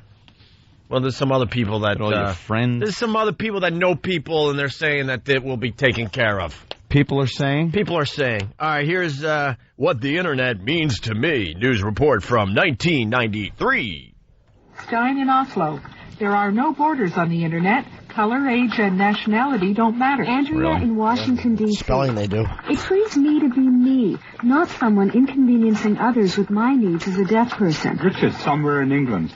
I can indulge my deep and abiding passion for all things Thai. Hattie in Toronto.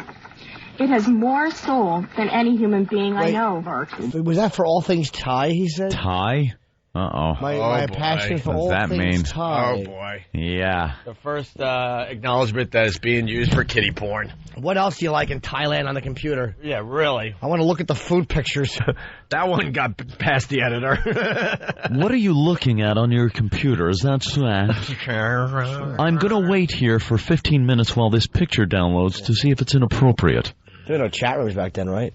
Yeah, there were. Oh, there were? They're like bulletin board services, and chat rooms were really rough. I remember we did an online chat back when we were in Boston, and you had to keep refreshing, and you had to type something in and send it, and it would take a while to see your post, and then you'd have to keep hitting refresh to watch who knew the new people that were posting and answer to them. You'd miss half the people that were chatting. I so remember that. This dirty chat room I used to go to. You have to refresh it. They would have all these sex talks, and I couldn't get into any of them. After you send your text, you'd have to refresh to see it up on the screen. And then you'd miss 10 people that commented on the last thing that was said. I have been ignored in chat rooms. I never got any play in chat rooms. No? Yeah, the O&A fan ones I do, they're all nice. They're all very lovely. Yeah. But until that, no, I could say anything in the chat room, and I would just be ignored. Like, everyone had me on invisible. Oh. I was invisible, Jimmy. What was your name? Remember? I don't know. Oh. No. I'm probably, Sweet Boy. Yeah, that's... you probably get a lot of... oh, yeah. Bing, bing, bing. Boy who's... Hi, sweet boy. You know what it was? I won an award for a boy whose cheeks most likely will be mistaken for that of a cherub. Back to the audio. Fighting passion for all things Thai. Hattie in Toronto. It has more soul than any human being I know. In Pennsylvania. The net is helping the University of Asmara in Eritrea with books on everything. Ricardo in Mexico. It's a window to the world. Marcus in Milan. Internet is liberty, friends all over the world, fun, information, anonymity, part of our everyday life, and much, much more. Anonymity. Yeah, you got that right, pal. There you go. Boy, they had high expectations back then, didn't they? Anonymity, so you can post whatever you want. Yeah. Without your own awful life being revealed. Yep. Yeah, they envisioned everything getting much better because of the Internet. Yeah. They didn't realize that work would slow down because everyone's using it to look at TNA, man. The Internet is for porn. Oh, wow, what happened to that clip? Oh, yeah. Remember it's that? It's out there somewhere. Where's that clip? Porn. The Internet is for porn. The Internet is for porn. Me up all night hugging me porn to porn, porn, porn. There you go. Lost is a good show, huh? I don't know. I thought Lost, honestly, was a game show of some sort. Really? I swear to God. Kind of like reality Survivor show or something? Yeah, and then somebody tells me that it was about, like plane crash, all these different people, and they have 2 different cams. And I hear it's really good. I'm going to start watching it. I'm gonna pick up the first few seasons there. How many were there? Yeah, you ain't just going to be able to what are they up pop to, the third? in. 3, yeah. You can't just pop in. We're in season 3. Yeah. What do you... What character you E-Rock. play? I want to talk about your character. Yeah, what character you play? You said we're in season 3. We're in season 3. So, They're in season 3. Attaboy. What are you doing on Lost, besides the fact that's how you look in studio every day? Lost. Rosemary from Jersey, what's up? Hi, I just wanted to call in and represent for the women, guys. I mean, some of us women like to watch porn and look porn on the internet, too, What kind do you like? I like it. I like it all. You're a porn addict? I like it all. Well, no, I mean, I like to read. I like to read the stories. There's a good website that has stories. I like the pictures. I mean, my husband goes on, too. I like to be a slut. What kind of story? I'm sorry, what kind of stories do you like? Well, I like the girl on girls. I like the threesomes. I had threesomes before I was married, but... Why not since you're married? Throw your husband a bone. 2 guys or 2 girls? Hey, I asked him, and he said no. All right. 2 guys, 2 girls. Well, I like 2 guys and me. Do you want them doing things with each other, too? Oh, yeah. You do? Yeah. No wonder your husband said no. Really? Yeah, it just doesn't work the same way. Why? Is one a police sergeant? Yeah. Yeah. A police sergeant and a production guy from this show? Yeah. Listen, where's all the other girls calling in saying, that they watch porn? They've been calling in. They just can't articulate themselves very well.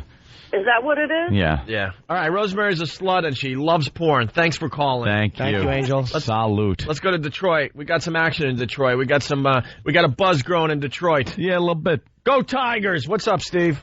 Morning, guys. How are you? Congratulations on the ratings. Thank you, Steve. Hey, I just want to let you guys know that I've been married for 13 years now, and the reason it works well is because my wife knows how to get a freak on every couple of months. It's not constant, it's not all the time, but it's enough to keep me interested, and that's the key. Yeah, the ladies get confused out there. They gotta realize you gotta be a slut every once in a while. Got Rocky Dennis on her shoulders. Get your freak on. And as she's having an orgasm, she likes to watch you pull pins out of a map. In disappointment, utter disappointment. Well, then she closes her eyes and touches your big misshapen face, and she goes over the edge. Ben's not going to Europe with you, fathead. All right, there you go. You're admitting that your wife's a slut every once in a while, and that's why you've been married 13 years and it's still going strong, right? And that's what keeps it going, guys. Keep up the good work. We'll talk to you later. It's really as easy as that. That's what guys want. Just a little sluttiness every once in a while. A little bit. Little skank. I like a little skank in the bedroom every once in a while. I like the boy shorts, like the little transparent boy shorts that show everything. Much better than the thong, by the way. I don't know. Not a thong. I love the thongs. I like to see the hiney. I like the thong too, but they switch on and off. Yeah. Surprise me. The boy shorts with the little bit of lace on the bottom of it.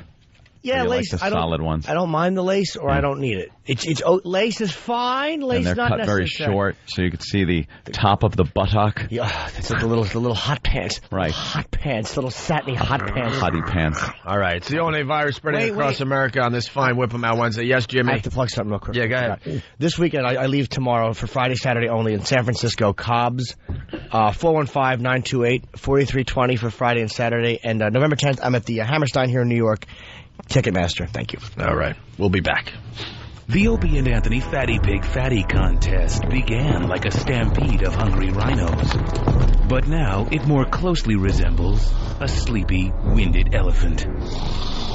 The current heavyweight in the Fatty Pig Fatty Contest is Crystal from Cleveland, who weighed in at 430 pounds.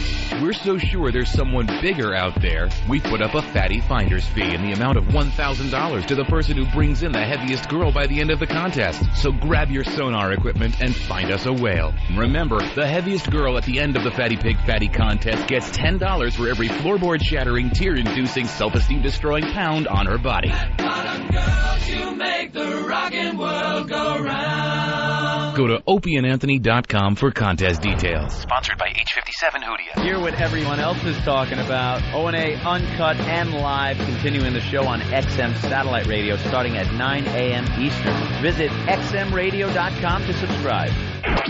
It's the Opie and Anthony Show. It's the Opie and Anthony Show on XM 202. Back with the Opie and Anthony Show. Getting some good news from Steve. We may have a contestant for Fatty Pig Fatty in the next couple of days. Yeah. Girls are afraid they're going to be humiliated. You're not. We tease you a little bit. You're not. No one's been humiliated when they come down here. They always leave going, you guys are nicer than I thought you'd be. Actually, everyone has had a good time. Yeah, we're out to have fun with you. We're not out to, like, wreck your life. Gotta be teased a little bit. Yeah, we're dicks, but we're not monsters. We may have a ringer. We'll see what happens. 1-866-313-FREE is our phone number. Where do we go next? Let's say hi to Hank Hill in Texas. Hank, what's up? Howdy. Good morning. Hello, Hank. What's up, Hank? Well, I was just calling. I don't know too much about this computer stuff, but me and Peggy bought one of these PCs to do our banking on. Yeah. And I walked in on the room on my son Bobby the other day, and he was in some bestiality chat room with some guy named Little Jimmy Robinson 6'9". Boy, if I ever catch that guy, I'll tell you what. You guys have any suggestions? Because we really need that computer in our house, but I can't have him on that thing. I don't even watch that dumb show, and I know he sounds just like him. Yeah, that's pretty good, Hank. Good job. I'm coming up to Chicago to see that little Jimmy Norton. I need to talk to him about that. Well, That's not the same guy, is it? Please come up and introduce yourself, because I would like to meet you. You got that right, sweetheart. Thank you, Hank. Goodbye, Mr. Hill. Right. Have a good day, gentlemen. All right, you too, buddy. Let's go to Anne Marie in Westchester. He's on PalTalk all the time, and there's another guy that does Billy Bob Thornton, and every time that jackass talks, it makes me laugh. Yeah. No, what he says is just silly. Let's go to Anne Marie. What's up? Hey, what's going on? Howdy. I just want to let you know that next month I'll be married almost 5 years. God bless. And my husband, he usually is not, I'm the sex freak. I'm the one that always wants stuff. And just recently, he talked me into buying a head nurse costume. Oh, I hate those. What's that, a nurse outfit with knee pads? Is it old school with that freaking thing? The big red cross on the hat? Yeah. Yes. It's made out of, like, vinyl. Like so flimsy and complete with the stethoscope, which I'm not sure what that would be used for. But it came with fishnets and platform boots, and he basically tore a hole right through the fishnet. They always look so cheaply made, too. Man, I'm not a big fan of the costumes. Not a big fan of the costumes. No. Is it a movie set? Stop. So are you happy with your marriage there, Anne Marie? Oh, yeah. I mean, I would love to have sex more, but, he works a lot and he's tired all the time, so. Yeah. Well, get other outfits. The outfits are kind of hot. Maybe be a meter maid and say something sexy like, you want to get out of your ticket? And then wink. I love you, Jimmy. And I love you. All right, Anne Marie, thank you. Let's go to Buffy. Want to come over? You can dress like a victim. Buffy in New York, what's up? Hey, I just wanted to say that I never watched porn until I got on PalTalk, and then just about every other camera you bring up, there's always porn to watch. Do you like it? It's good. It's good. And Why, you like watching Arab men take care of business? No, I don't like the Arab jackers, but typically in any of the fan rooms, there's cams up with people streaming it through, so you get to watch the full. Oh, yeah. Porn movies. And suggestion to the married women, they should always start their day with the Breakfast of Champions, the protein pop, and that'll keep their man happy. Wow. Right. There you go. All right. Yeah, PalTalk's taking over our show. It's on every day. People are checking us out as we do the show, but we're not nude. Did you notice Travis put girl next to Buffy? Yeah. Like is there a guy version of the name Buffy? Maybe in his private life. He doesn't put girl or guy next to things like Terry or things we might need to know before we go to. But Buffy, he thought. Might be his alter ego. Yeah. He might have slipped. Yeah, maybe Travis is Buffy when he's home. Travis Buffy. All right. He's a superhero. He rescues male genitals from dryness. We got another story about MySpace. Sex offenders on MySpace. What happened? They're going to take away our MySpace next. You watch. Even though I'm not on it. But regulate I'm it. talking as a general person here. As John Q. Public. Mm-hmm. So what's the problem now? At this point, if the parents aren't checking their kids and what they're doing with the internet, what are we supposed to do? You can't access underage people. What are we supposed to do? MySpace either, unless they got figured your out. Friend. That's what the story's all about. The sex offenders have figured out how to contact. Did they? The underage kids. I don't know. We'll find out here from Good Morning America. MySpace used by kids and sex offenders. Wait, there are more than 100. Is this a giveaway that you're a pedophile? Like you're trying to be casual? You're out. So say they figured out how to contact underage people. This is how it works. Go say that. They figure out how to contact underage people. How? A little too rambunctious there. A little nervous there, Jimmy. I was really nervous that no one was going to say it, and I would have had that boring setup. And then, that would have been funny to just leave you hanging. Damn it. Or if I had any sense of humor, I would let you just say it, and then I would have left you hanging. Yeah. I didn't. It's kind of the last week when we were talking about that ghost program. I brought it up about, E-Rock using a ghost program to find my lost pictures, even though I lost my digital camera. And Jimmy's like, oh, really? How does that work? Yeah, what is Just all casual, like, oh, really? Well, to know that you can go in and get deleted files, that actually could be helpful, because I've never deleted anything I really wanted. I just want to make sure no one can go in and get mine. All right, here's the MySpace. Horses, they're not just for racing. Here's the MySpace. There are more than 100 million users on MySpace. It is largely used by young people who post profiles and pictures of themselves. But it's also used by another group, sexual predators. How many? It is a question MySpace and websites like it have long contended is too difficult to answer. But for computer journalist Kevin Polson, that answer came quickly. There were some with records of crimes against children who had an inordinately large number of children on their friends list. Using names and addresses of convicted sex offenders on state registries, he designed his own computer program to cross-reference that information with profiles listed on MySpace. Inputting close to 386,000 sex offenders from 46 states, there were thousands of possible matches. It's called Microsoft Busybody. 7,000 profiles. Microsoft Budinsky. The hell's the name of this program he wrote? Microsoft Mind Your Own Business. Yeah. Hey, do you got Tattletales 2000? What a snitch. Him and his awful program. Oh, boy. God almighty. There were thousands of possible matches. He began eyeballing them himself, combing through some 7,000 profiles. And what he found were 744 sex offenders with profiles on MySpace. All right, out of 100 million? That's not bad.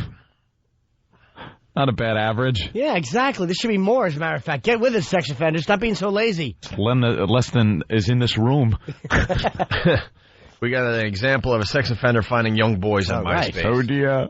And one particular sex offender stood out. In his MySpace profile, he had links to about half a dozen kids, all young boys, and he was posting messages to their public comment boards of a sexual nature. The police stepped in, and posing as a teenager, one investigator started messaging, and he took the bait. Here's a guy who's a registered level 3 sex offender with a profile on MySpace, actively looking for young boys to molest.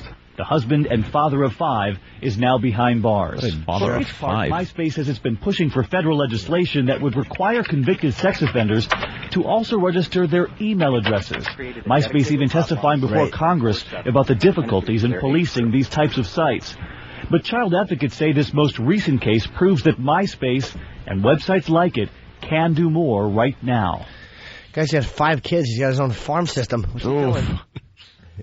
He's harvesting... He's like the Montreal Expos of pedophiles.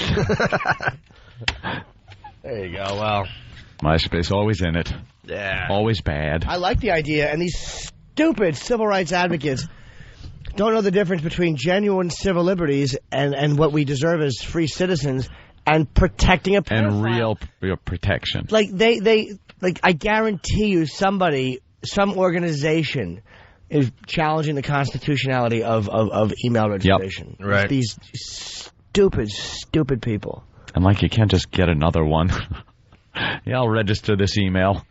And then you get another one. Yeah, that is true. I'm not sure, but I don't think it's that hard to do. Yeah. I-H-E-R-T-K-I-D-Z. Who's that? Oh, my God. Every morning we try to get like the front pages of newspapers across America just to see what's going on because we're syndicated to a ton of cities. Don't want to be isolated at this point. Oh my God! We were talking about the 300 millionth American yesterday, especially on our XM show. We played audio of the official, I guess, 300 millionth American. Yeah. So I'm just kind of looking at the front pages of all the papers across America. Everyone is claiming that the 300th millionth, I know, it's hard to say, 300 millionth American was born in their city. Yeah, they all want to claim. Look, Chicago Sun-Times, here she is, right on the front page of the paper today, the feather, right? baby. So there you go, look at that. So I'm like, oh, wow, it was born in Chicago, right? So then I'm going through the papers. We only got, the front pages are still coming in, but Alessandra Marcela Ruiz. Right. Well, well, guess what? Oh my goodness. Yes. Front page of a paper called The Day. Where are they out of? I don't know. They're claiming they got it. Yeah. Name. And that one's a white baby. Oh, where is this utopia? And then you continue. Probably Maine or Vermont. The Plain Dealer in Cleveland. No, it was born in Cleveland. They're all claiming. Well, no, the Erie Times says it was born in Erie, Pennsylvania. You got to cut the babies in half and count the rings. Right. It's the only way you can tell. Well, Poconos, the Pocono Record says no, it was born in our area. How many babies? Well, the Colombian says, F all y'all. It was born in the Columbus area. The Colombian. Where is the Colombian, actually? It could be South Carolina, right? I don't know. Well, they're claiming they got the 300 millionth American. Well, guess what? Milwaukee's saying F all y'all as well. We got it. We got it. It's all on the front page of all these newspapers across America today. Well, Arizona, of course, no. They say they got it. How can they all... Idiots in the media. Well, Los Angeles Times, look, they don't want to be outdone. They got the 300 millionth American. They were all celebrating with a 21 vag salute. Every front page. That's where 21 salmon fly over a funeral. It just continues. Every paper I look at, they're all claiming that it was born in their city or their area. How funny is that, man? Great. Who cares? By the way, we had 300 million before the babies were born. Yeah, well. Called illegal aliens. There's no real way to figure it out, so they're all claiming they got it. No real way. And it's on every front page in America today. Narrow 300 million down to that one baby, that 1 second. They probably could. They're probably it's like a symbolic thing, but they don't want to claim it. There's probably a bunch that happened at the same time. There's probably, I'd say there's probably 100 or whatever that happened. Again, no countdown clock, though. But I have no idea how many babies are born per second. I just estimated 100, like almost like I was based in fact. Yeah, like you knew what you were talking about for a second. What a jerk off. I'm sure there were some that were born at the exact same moment. Of course. All over the world. And why would it be born only in America? They're pumping them out. I caught myself. Wow, I was so hoping you would have continued with that train of thought. All the way America's going, that is actually very accurate. Train of thought right into a wall. Let's go to Patrice, a girl in Flushing. Patrice. Wow, loud like the guy version. What's up, Patrice? Yeah. How's it going? Hey. All right. Opie, I saw you last night on David Letterman. I think you're hot. Thank you. I think you're absolutely beautiful. Are you a black girl? And no, I'm a white girl. What kind of white? Greek. Greek. Perfect. Greek. Hairy arms and a pillow biter. Greek. I should have known Flushing. I was born in Astoria. I went back there. I don't know, probably 10 years ago, and went, wow, what's going on here?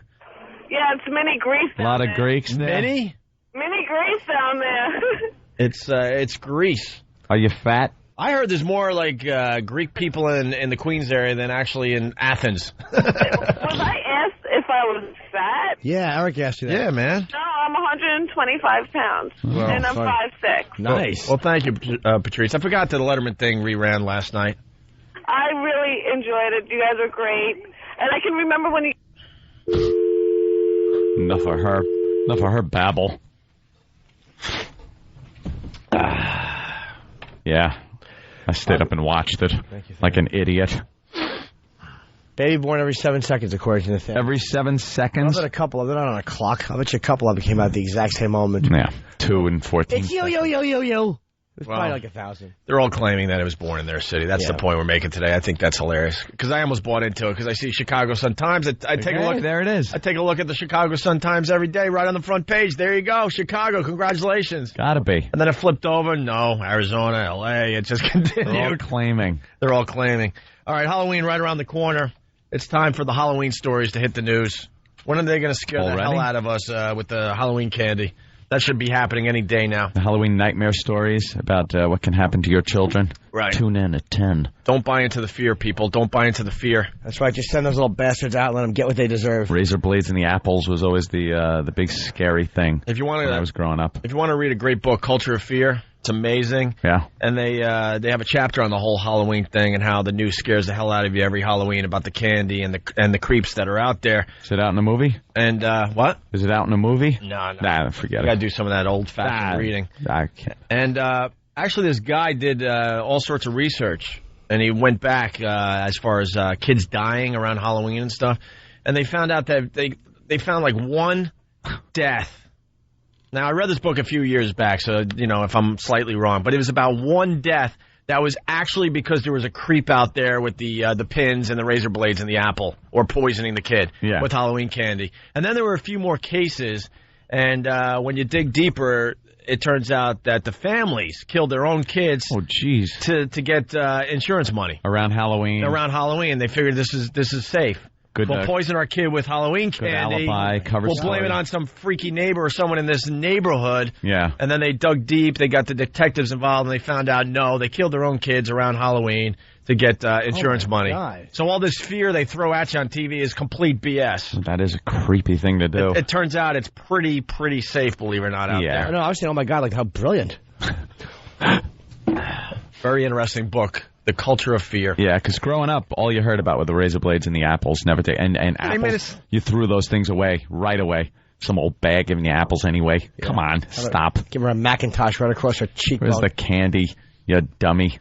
So they're not talking about candy and keeping your kids safe, but the cute pumpkin story on ABC today. Oh, I like a good pumpkin. But then they go with some jack-o'-lantern. Then they go with some queer banter at the end of the story. Welcome back. Break out the paddle. It's time for a nice boat ride in a pumpkin. It's hard to believe that these big gourds can actually float, but they do. And in this lake in Switzerland, they held a pumpkin regatta. The winner, love the Swiss. Swissness. The winner picked up about 600 Swiss francs. And that's about $390. Yep. That's bad for a quick ride in a giant piece of fruit. You said break out the paddle. Bill and I just started to run. Spanking joke. I was trying to. Yeah, I was go get the twig from the tree in the back. I was trying to explain that to my son last night because there's no corporal punishment in school. Right. Right. Yeah. So when I went to school during the Prohibition. Jefferson administration, I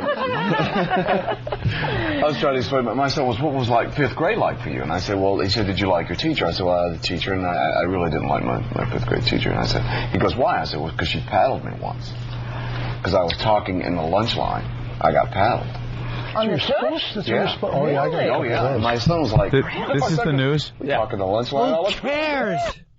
Wow. It would be funny if you said, I wanted to show my son what 5th grade was like. So I put on a priest outfit and wiped away his little memories. Now go upstairs and do your homework. That's right. Go upstairs and tell yourself that you fell on your bottom. That is a ridiculously long banter for the news. Let's try to get to the end of it. My son was like, my son goes, we talk in the lunch line all the time. Yeah, that's normal now. I go, yeah. Well, kids rule now. She goes, the teacher just tells you to be quiet. Yeah. How about that? You never did it again, right? I get paddled at work about once a week. Here's what's Here's one. You got a lick. I get 4 times a week. Steve's wearing, he's got armor plates in his pants. All right, here's what's going on this morning. We start out with... Oh, my God. What were they trying to accomplish? That's what I always ask myself. They must really not have had news that day. It was today. Light news day. Couldn't Local have news talked should about just...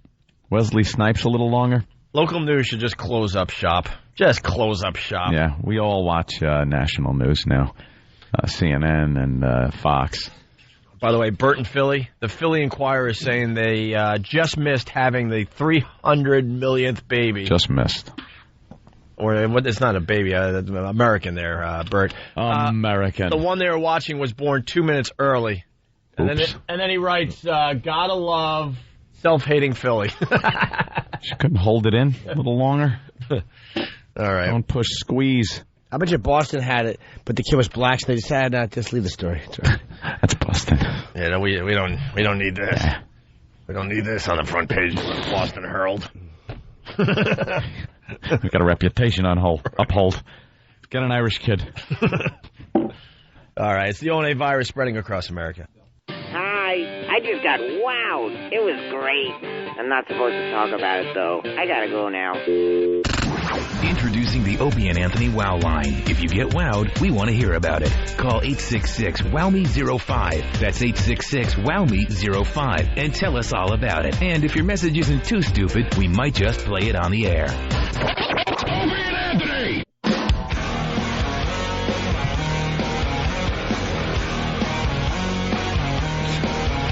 We're back with the Opie and Anthony show. The PalTalk has got a little bit of a show. Jimmy was laying down on the couch on his back, and let's just say he had a skyline going. Yes. About midway through, you noticed a skyline of his silhouette. That's the good part about PalTalk. You get to check out bodies like this. Right. All right. The O&A virus spreading across America. Perversion for profit. What? Oh, we were talking about the internet. We got a report from 1993 what the internet was all about. Yeah. We finished that tape? It sounded like there would have been more to the story. Yeah, that was it, actually. God, I would have liked to hear the rest of that. That was all we could find. And then we're talking about MySpace, obviously, and the sex offenders. Hey, did we get to the thing where there was video where they were they were showing kids how to fight back for a guy in the school with a gun, and they were all throwing their books at him? Yeah, not yet. Okay. Well, that's on MySpace. One of those hot MySpace. That can't No, that wasn't MySpace. That was the news. It was about how do you fight back. I saw it. Breaks in. I saw it on MySpace. I don't know who put it together. Oh, really? I don't know if a news program put it together or they're like showing what was on MySpace from a group or something. Oh, okay. That can't work. We'll find out maybe a little later. No, the first time he shoots the first kid there, I said, "What do you throw books at him?" Of course not. Unless he stops to read one. Yeah. You have some instruction paper, you. That's good. Well, here's Mesopotamia. So we're talking about the sex offenders on MySpace. We're talking about the internet and what they thought it was all about back in 1993. And what we got in front of us here is Perversion for Profit, 1965. Oh. Not necessarily an internet story, obviously. But perversion in general. Was it just like books or? Probably stag films. Mags, films. Skin flicks. Books, sure. Sex shops. From 1965. Once a person has become perverted, it's impossible for that person to return to normal. Well, we all know that. I'd like to begin with a fact. A simple yet shocking fact. Oof. It is this. A flood tide of filth is engulfing our country in the form of newsstand obscenity and is threatening to pervert an entire generation of our American children. We know that once a person is perverted, it is practically impossible for that person to adjust to normal attitudes in regard to sex. Yet much of this material has been described as an illustrated, detailed course in perversion, abnormal sex, crime, and violence. It is also a fact that no matter who buys this material, 75 to 90% of it ends up in the hands of our children. 90%. 75-90, that's good statistics. You made some damn good points, though. Can't argue with that. It does make it hard to go back. Once you've seen it, it's over, Johnny. Once you've been in the muck and mire, you don't want to go back to No. Good muck and mire. I like muck and mire. All right, we'll put in that the on, mornings. We'll put that on hold for a second because the audio came in. Child self-defense, the video that we were checking out on TV, where they showed school kids throwing books at a shooter. That's going to work as the book flutters toward him and just stops and drops about 5 feet in front of him. Children being taught how to defend against school shooters. No parent wants to imagine what their child would do if, God forbid, confronted by a deranged killer in their school. But would you want to hear that your kid had been trained to attack the gunman? No. This academic year alone, there have been... I wouldn't want to hear that. Because when it comes to stuff like this, they don't really... When it comes to 7-year-olds, how often are 7-year-olds shot in school? It's rare. It happens. But if they charge the gunman, he's going to shoot all of them. Yep. It's stupid. Yeah. Now you gave him a reason. Doesn't it seem like it would be easy to keep the guns out of schools, at least? You would think. Well, guys would break in there probably thinking, like, adults would come to kill you. Yeah. But, I mean... Crazies. Have you been to a sporting event lately? They make sure there's no guns in a sporting event, but we can't make sure that the guns don't make it into schools? Throw your beer at them. I was at Giant Stadium for that Jets game on Sunday. They had like sharpshooters on the top of the stadium. What? Yeah. Unless that was the cigarette area where you could go for a smoke, but it looked like it was sharpshooters up there. Could have been sharpshooters or smokers. If I'm wrong, someone help me out, but there was a whole bunch of guys that looked like they had, some weaponry. At the top of the stadium, on the roof of Giant Stadium, just making sure everything's okay. And then they had a helicopter the whole time to circle in the stadium. But we can't keep guns out of schools? You know what you do? You shoot the hostage. I go to these Dome Islander games, and you got the guys with their M16s and stuff outside as you're going through, the metal detector for a sporting event. How hard is it to keep guns out of schools? I like that. I like walking around and seeing them all armed to the hilt.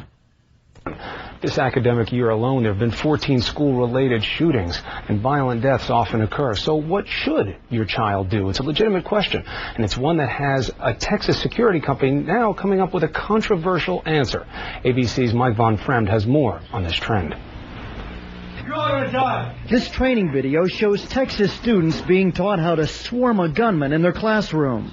A team of Texas security experts says students and teachers cannot afford to wait for police once a gunman enters a school. The gunman walks in and basically he is met with a barrage of books, book bags, anything and everything that the teacher and the students can find to throw at him. Compass. Oh, that'll God, work. Compass. That is so stupid. Crepe paper. Crepe paper paste. Yes, maybe that little brush that goes in the glue. You can glue the gun closed, you can't shoot it. It's very dangerous stuff. A ruler. Perhaps you could poke him with a yardstick. Or maybe some stars for good penmanship. Throw the tear them off your notebook and throw them at him. Gold stars in the retina. Who in their right mind would stand there and start throwing... There's one thing you do. Turn, run, hope for the best. Yeah. That's it. That's the only thing you could do. Guy's going to look at it like a video game. You actually are... Shoot everything they're throwing at you. You're actually going to have enough confidence that the whole, classroom is going to work together? Yeah, okay, guys, on three. All right, we have to work together. You're left with a stupid, history book, and everyone else is fleeing. You're the only one there. You throw your lone book at the guy. Right. Guess who's the first one to get shot? Yeah, they're all behaving and laying down, and you're throwing a notebook, so he just shoots you and then does what he had to do and leaves. Yeah. That's always good. I just took your joke and changed it and did it. Yeah, a little bit. I liked it. I got to enjoy it then, because I didn't get to enjoy it when I said it. Yeah, but you got to hear it once removed, so I got to hear it with humor involved, and you got to hear it just the way I decided to transfer. I listened to the replay. I'm going to hear that joke 4 times today. Get out of here, you goose. Chester's Liver from Whackbag. I was at Giant Stadium for the Colts-Jets game, and there were no sharpshooters and no helicopters. No? Oh, boy, I'm starting to see things. Seeing helicopters. You want to see helicopters? Helicopters fly, pelicans. Burleson, Texas is the first school district in the country to implement this fight-back policy, and it's training all 8,500 students just how to respond. High school students we talk to stress how important it is to respond the instant they see a threat.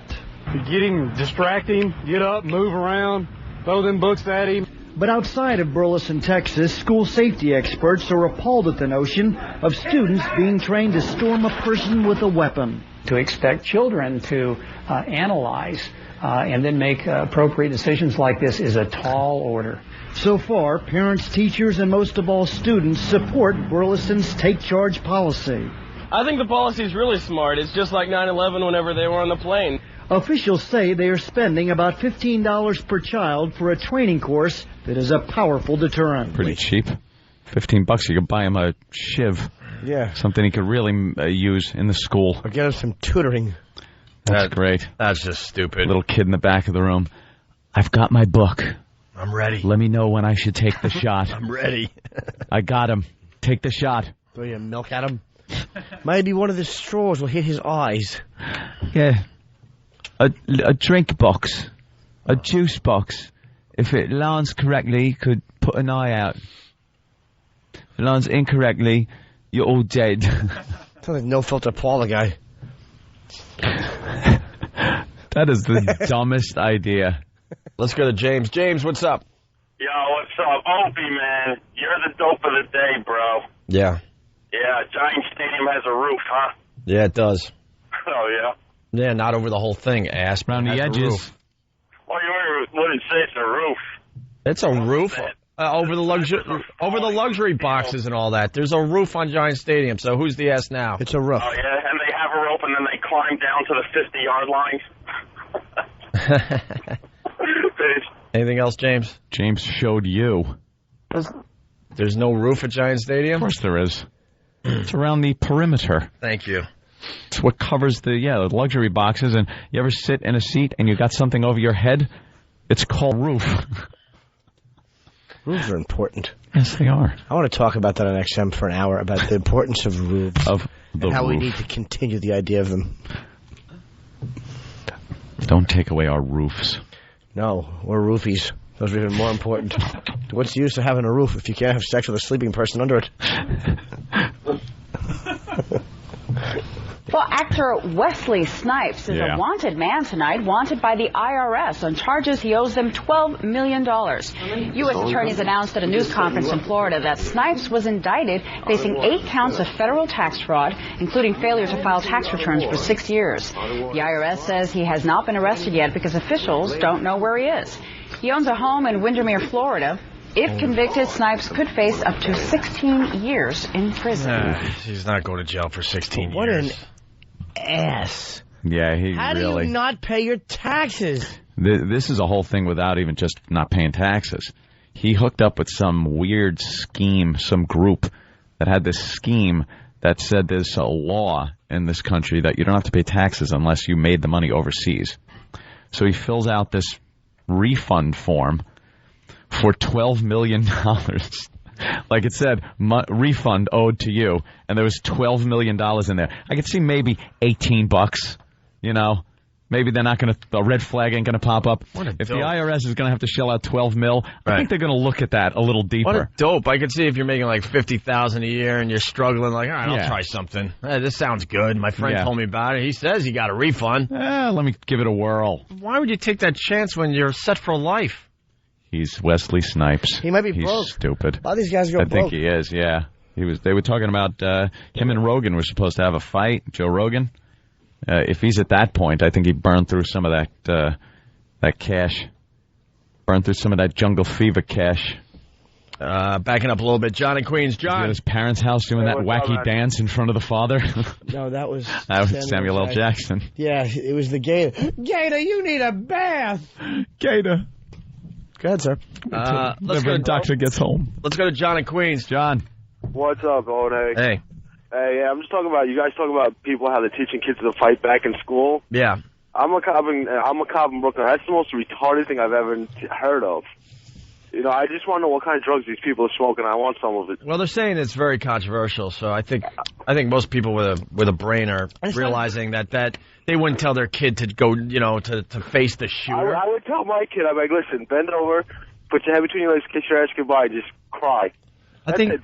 Don't go after them. You would obviously tell your kid, you know, turn, run, and hope for the best. That's all you could do.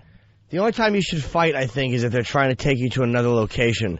They say that's always more dangerous. If you're, like, being assaulted by a guy and they try to take you to a second location, you're in deep trouble. Like, that's when you have to fight because they're probably going to kill you anyway. I think Plus, you also have the cops that are armed with, like, high-power rifles. They can take them out through a window from, like, 300 yards away. Let them do it. I think they're talking about the guys that just come in and start shooting. Like, you got to do something.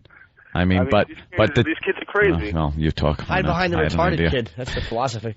I think it's more. Yeah, well, keep talking. That's okay. That's all right. What? I had something. I probably forgot it by now. Yeah, what are you gonna say? No, go ahead. Imagine if it's some kid running in with a helmet, banging his head on the wall, starts shooting people. What are you gonna throw a book at him? It's gonna bounce off his big head. See, it's not the kid with the helmet. It's the guy with the gun. You're missing the whole point, so your joke really wasn't funny. Well, he hung up. He's good, and he should have. Ass. I was going to say, I think the teachers, if they're going to train anybody, it's the teachers that should be trained in this. Because they wind up getting shot or running, or they usually just round up the kids and take them into a classroom. And you usually hear the nightmare of that door opening up and then the gunfire starting. There should be a contingency plan based on the teachers because they're adults. You can't expect a third grader, a fourth grader, or something like that to have a plan of action that he's going to carry out when there's shootings going on at his school. Stop it. You're not Stop thinking it. right when you're in that situation. Oh, yeah, I got to remember. Oh, yeah, this is what they taught me. I got to pick up my book and my compass and start throwing. I'm going to storm the bunker. Yeah. Are you? The only time that might work is if they're all like high school students, because at least you're old enough to know that you could throw something. You're a bit larger as a person. Yeah. A bunch of 7-year-olds throwing something, it would be adorable. You love to think you're courageous or something like that. I would pull that George Costanza move. What was that? Remember that episode? What had happened? Was it a fire where George Costanza just ran over the old lady in the walker? Get out of the way! Oh, yeah, and he was running. That would be me. That would be just about everyone just listening. Getting out of here. Just about everyone listening would be. I would every man for themselves. So many bodies in between me and the gun. Right. That it'd be impossible to hit. Unless I had a gun. Now you're talking. Sling some lead.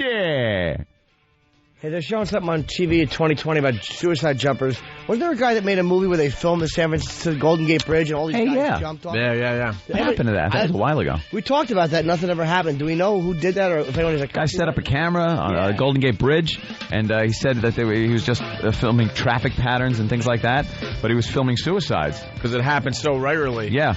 And he wound up catching about 7 of them, and he was going to make a documentary about it, take everybody, show their suicide, but before they showed their suicide, he was going to go to all the families and get a little background on the person and then end that segment with him actually killing himself off the bridge.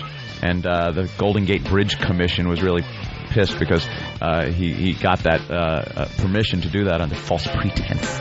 So he did they sued him and got an injunction, but that's the last I heard, and that was about 1.5 years ago. Why? Why would they do that?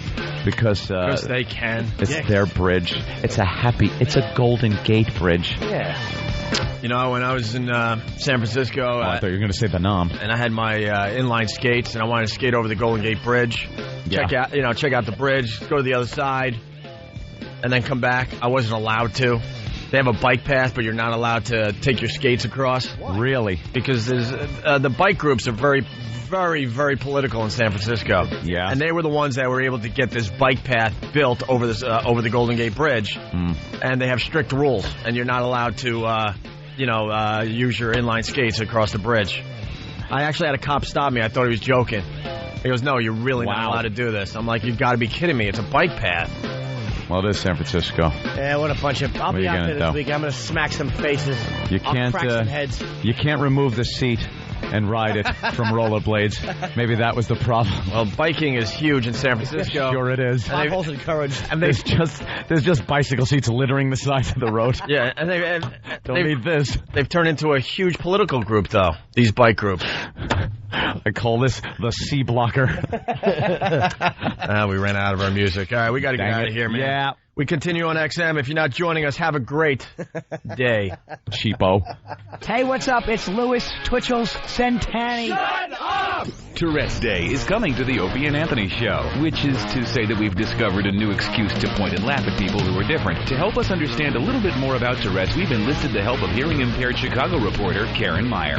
Tourette's syndrome is a neurological disorder that's characterized by involuntary stick and repeated vocalization. Exactly. So if you have Tourette's or if you know somebody with Tourette's, muster up some courage and an ounce of self-control and get in touch with the Opie and Anthony Show. Contact Steve at FoundryMusic.com. That's Steve at FoundryMusic.com. And remember, be yourself, one tick at a time.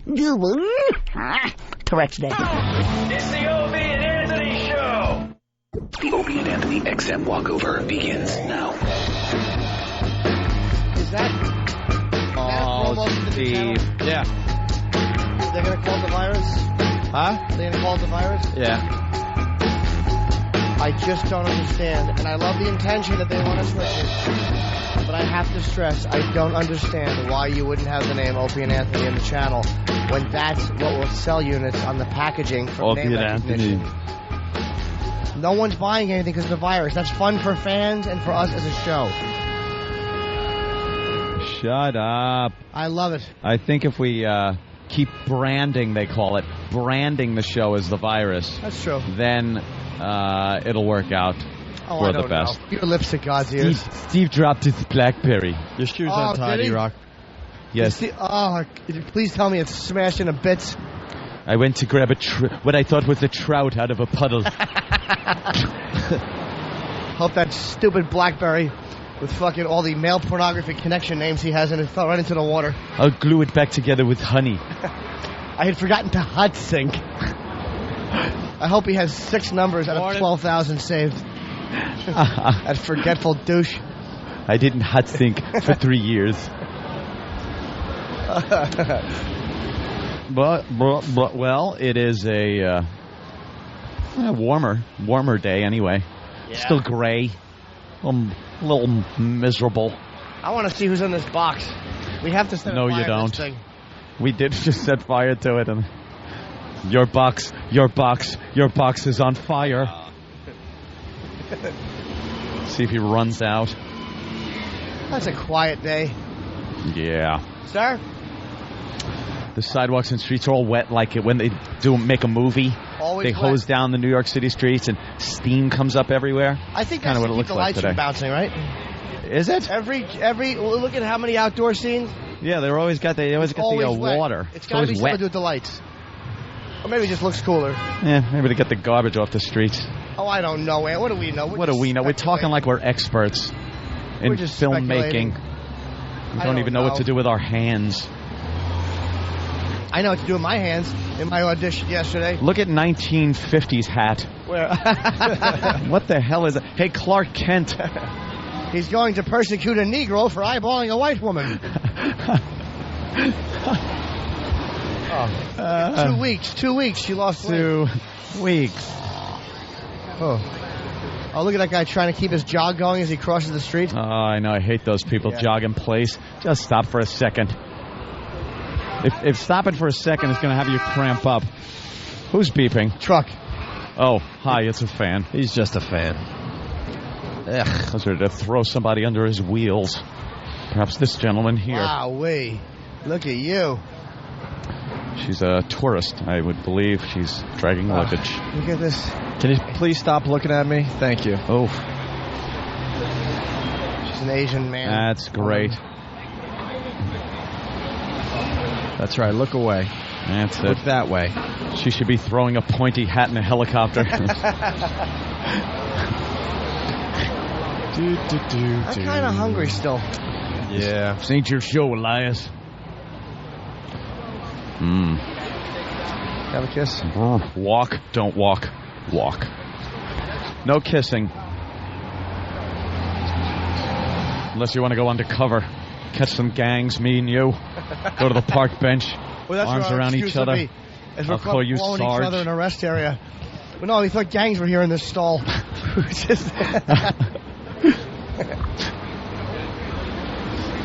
Yeah. Wow.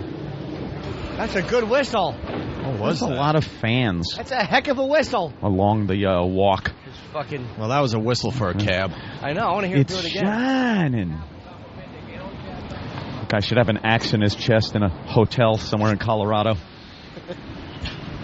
Wow. What a sexy girl. There's a lot of pretty girls. All right, with Diddy. Enough. Oh, there's Jim Norton.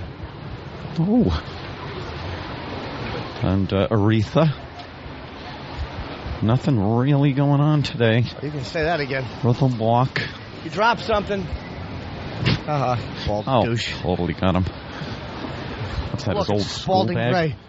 Gray. Thought you were dead in the river, sir. Right. All right. Back inside.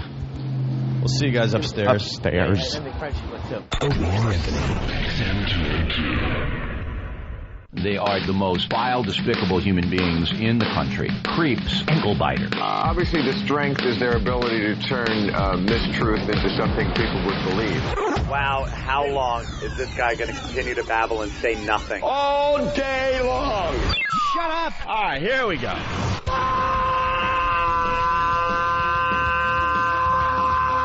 Welcome to the Opie and Anthony Show. It's worse than I imagined. That's terrible. I'm sorry. We are a bunch of dopes. I think we're lewd. And we're probably pushing 20 arrests because of this radio show. Out of touch cornballs. 3 retards. We have the effect of Tylenol PM.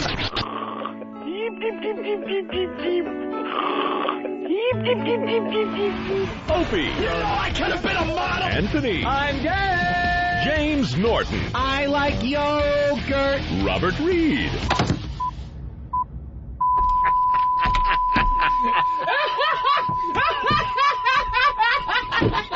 But enough of this palaver. Let's get the show on the road.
Check.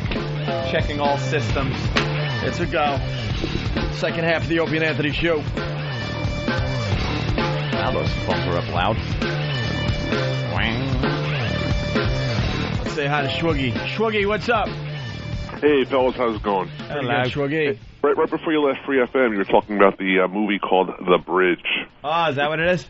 It's called The Bridge. It's coming out sometime early next year. So it is going to come out? What? Oh, sorry. So it is coming out. Yeah, it's coming out early next year. If you go to Apple Movie Trailers, you know that page? Of course. Go into the section Newest Trailers. There's a trailer there that was posted on August 29th. Is it good, the trailer? It's a great trailer, I think. It's spooky as hell. I think it's creepy. Man, yeah, because the concept sounded great. Definitely Watch creepy. the trailer. Yeah, the trailer shows people jumping. No, come on. Watch the trailer. Wow. Hey, Than! Later, guys. All right, I want to see the trailer now. That's very cool. That's creepy. G Baby. That bridge Yo, movie what's up, guys? called The Bridge. Hey. Oh. Yeah, I saw the movie this weekend at the Woodstock Film Festival. Yeah. Really? And yeah, Schwoogie's right. It is coming out at the beginning of the year. What happened was the guy, the director's name was Eric Steele. He took 2 cameras on each side of the bridge and shot from like 9 to 5 all day for an entire year. 1 full long shot and 1 close-up where they would just follow people on the bridge. 24 people died over the course of the year, and he got 23 of them on film. Wow. Well, let's get that guy on the show if we can. That'd be great. Yeah, write that down there. We want That's a the director of this movie. Controversial. Oh, that's cool that it's going to come out. That's odd that we just kind of brought it up, and it's... When is Open wide Friday wide. Well, when? Friday. Go to the movie trailer section. I really don't know. Oh, okay, right there. Let me see it. And it's called what? The Bridge? The Bridge, yeah. We're on Apple.com. I want to see the trailer real fast. We don't see it. Yep. Swiggy, help me out. Call back. You on trailers? Yeah, go ahead. What's up, bro? No, I was just saying, people, like, they just get up on the ledge, and they sit there, and they just fall over. And the director was talking about after the screening this weekend that every time somebody would get on the ledge, they would immediately call the bridge services to try to get them saved. And over the course of the year, I guess they saved 6 people, but a lot of times they couldn't save them. They just right in the water. The film crew would call? Yeah, because, they were trying to say, as a documentary filmmaker, sometimes you just want to, film what you want, but they couldn't, in their right minds, let these people kill themselves without even trying. Right. Yeah. I guess they have other things to do, though. Did they call right away, or was it kind of like, is this in focus? No, they said the second somebody put their leg over the railing, they would immediately do it. They would immediately call the bridge services on speed dial. Right. It's really disturbing, and just to see this long shot of a bridge and then this splash in the water. And yeah, they do. They talk to a lot of the families and stuff. And they actually talked to one kid who survived. Well, it's just creepy. I think that's their way of justifying what is pretty much a snuff film, is to have conversations with the family. Because, it is.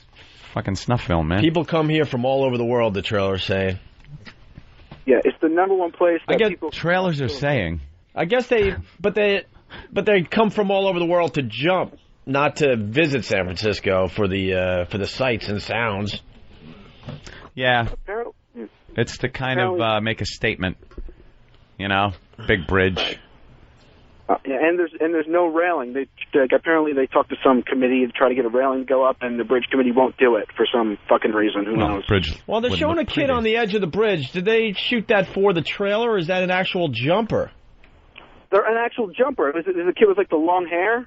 Well, the kid. They showed a kid, and I'm watching the trailer on YouTube, by the way. Just put in the bridge trailer, and they showed a kid in a hoodie with the hood up, stepping over, getting ready to jump. Now they're showing an older guy in a baseball cap. Like I said, they got 23 people that they actually shot. Oh my God! Is this real?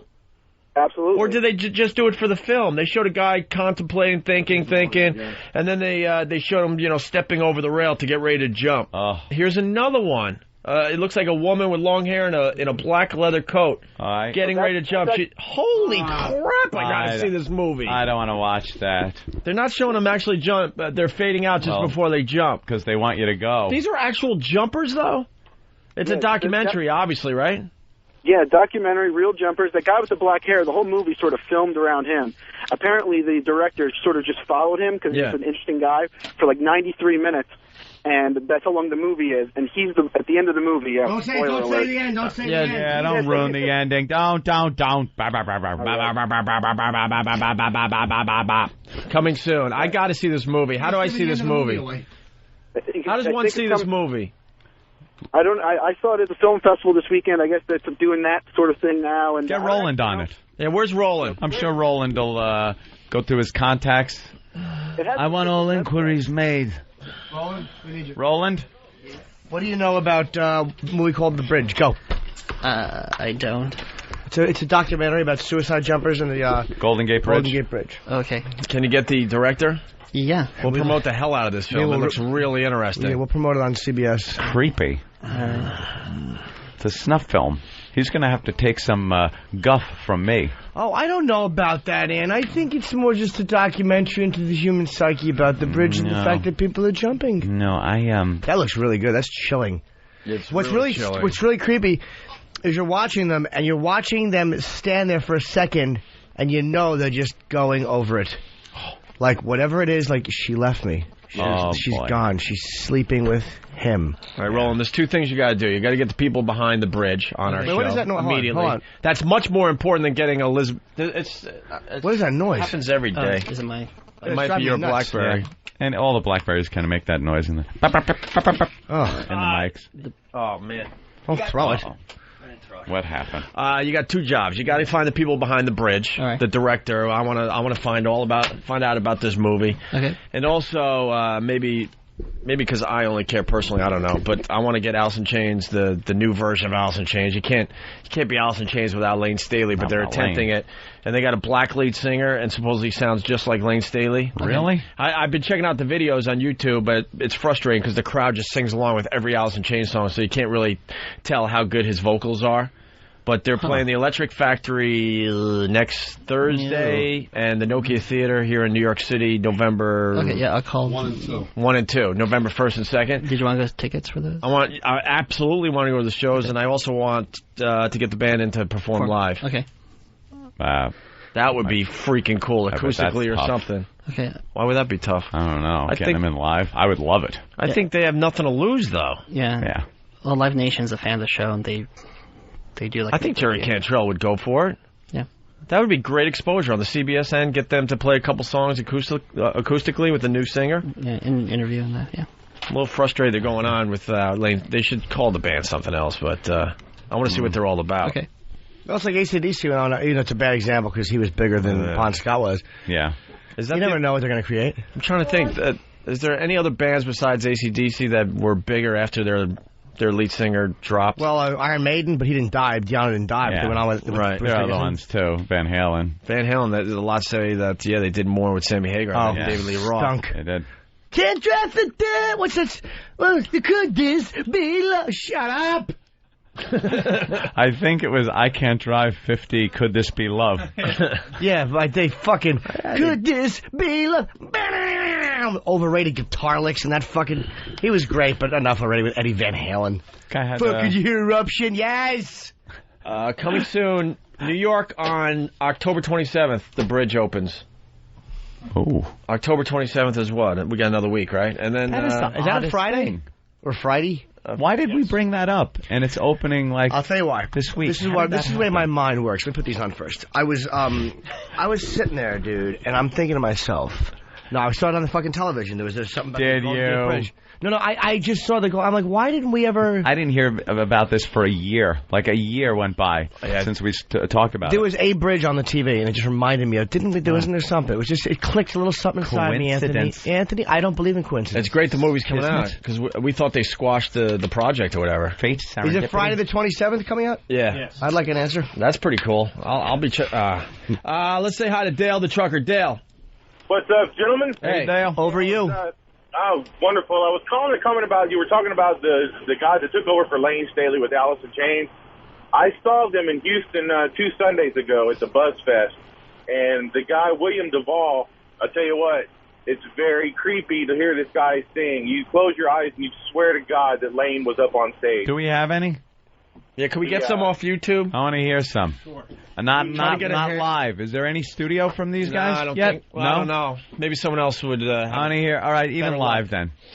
I want to hear something out of this guy. And not if you close your eyes. You have to close your eyes. Well, He's a black man. Skinny black guy with this big afro.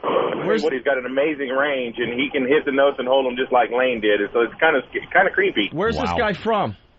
I don't know. I just now found out what his name was the other day, but I think he's from Malawi. Is he from Malawi? You mean his real name or the name that people just call him when they don't know it? They said his name was William Duvall. Yeah. Or Duvall or something like that. I'm not familiar with Alice in Chains. Oh, my God. I know they are. Pretty good. But I don't know any of their Every stuff. song. I love Nirvana, love Kurt Cobain, but Lane Staley had a much better voice. The songs were all just fucking believable, man. All the hits. Pick up Alice in Chains Unplugged, you'll thank me. Right. Doesn't get any better than that. That is a good one. Doesn't get any better than that. Fat envelope. Let's go to Matt in Atlanta. Matt, what's up? Hey, boys. William Duvall, I think, is from down here in Atlanta, and his relation to the band is when Jerry Cantrell was doing his solo tour stuff, he either sang backup with Jerry or he was in the opening band, and so that's how they hooked up. But they were down here in Atlanta last Tuesday, and I've got a little Nikon little pocket camera, and it's got a video mode on it, and so all the shows that I go to now, I shoot video, and one of the girls that I went with commented after the show how she could hear a Lane Staley background vocal track running in the background, and I didn't really notice it, but the next day when I was looking at some of the video that I shot, you could clearly hear a Lane Staley background vocal track running in the background. Oh, that's how they get the job done. What do you mean? He is a good singer. He can hit the notes. He blends well. He harmonizes well, but they're definitely running a background track. Well, the videos I've seen on YouTube, the crowd is just going nuts for this version. They're just going crazy. Yeah, I mean, everybody knew every word to every song.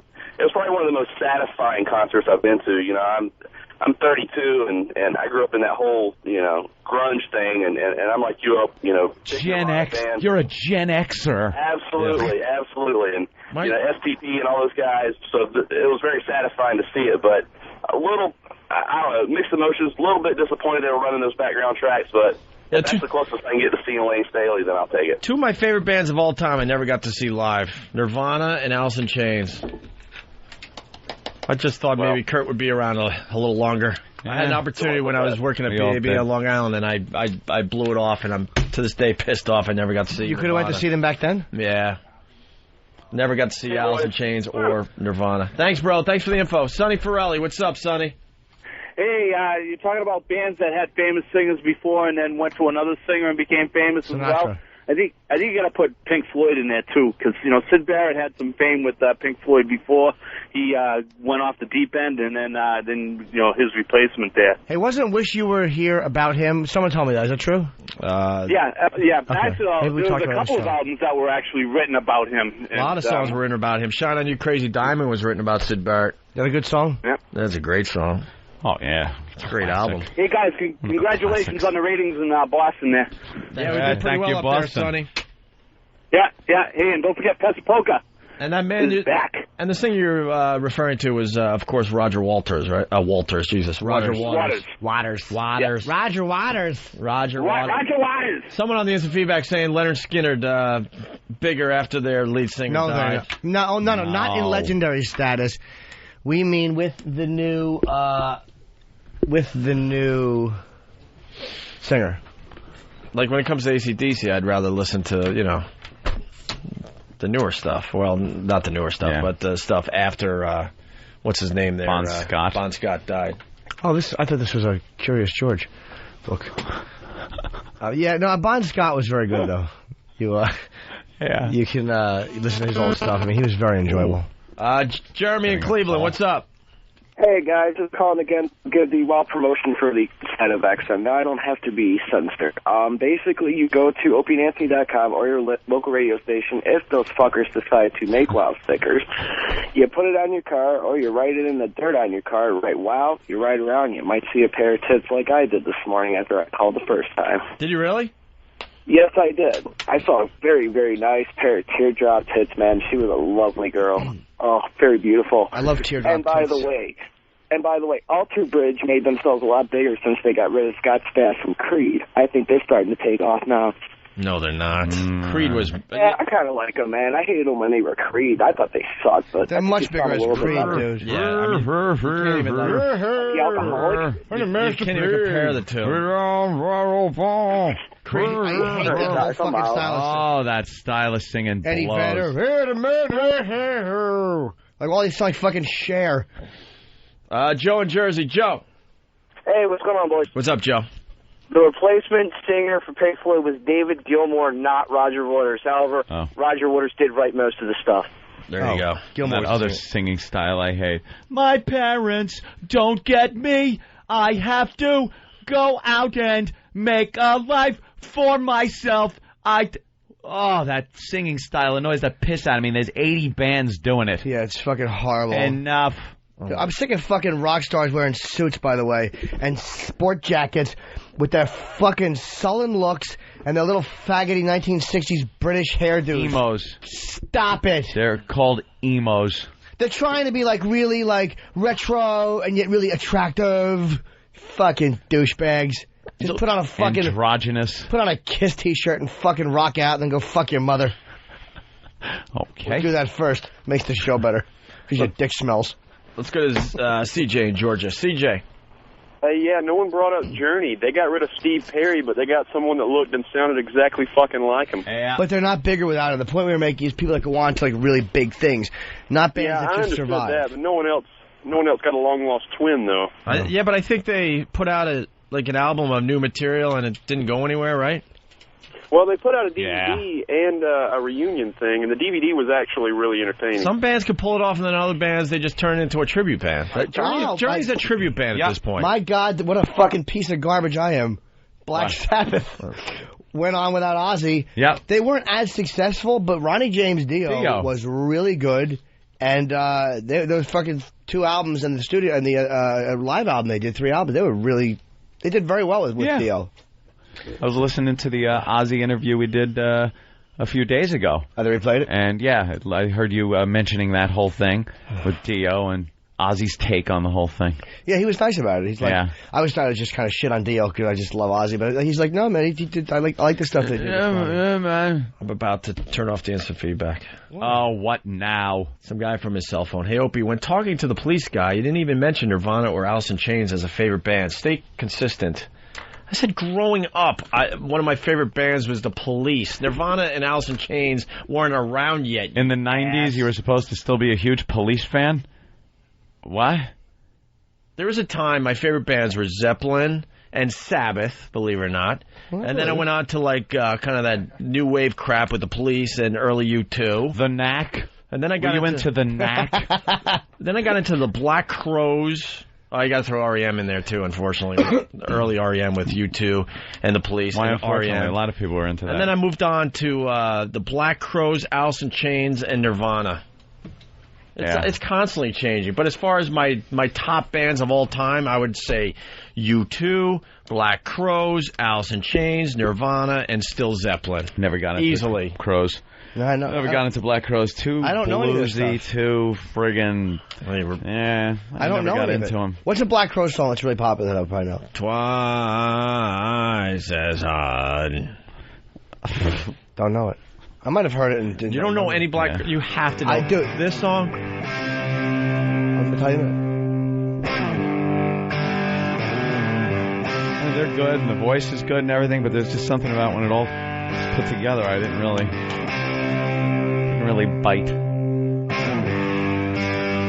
Well, I'll take it a step further. I actually wasn't a huge fan of their hits. No? No.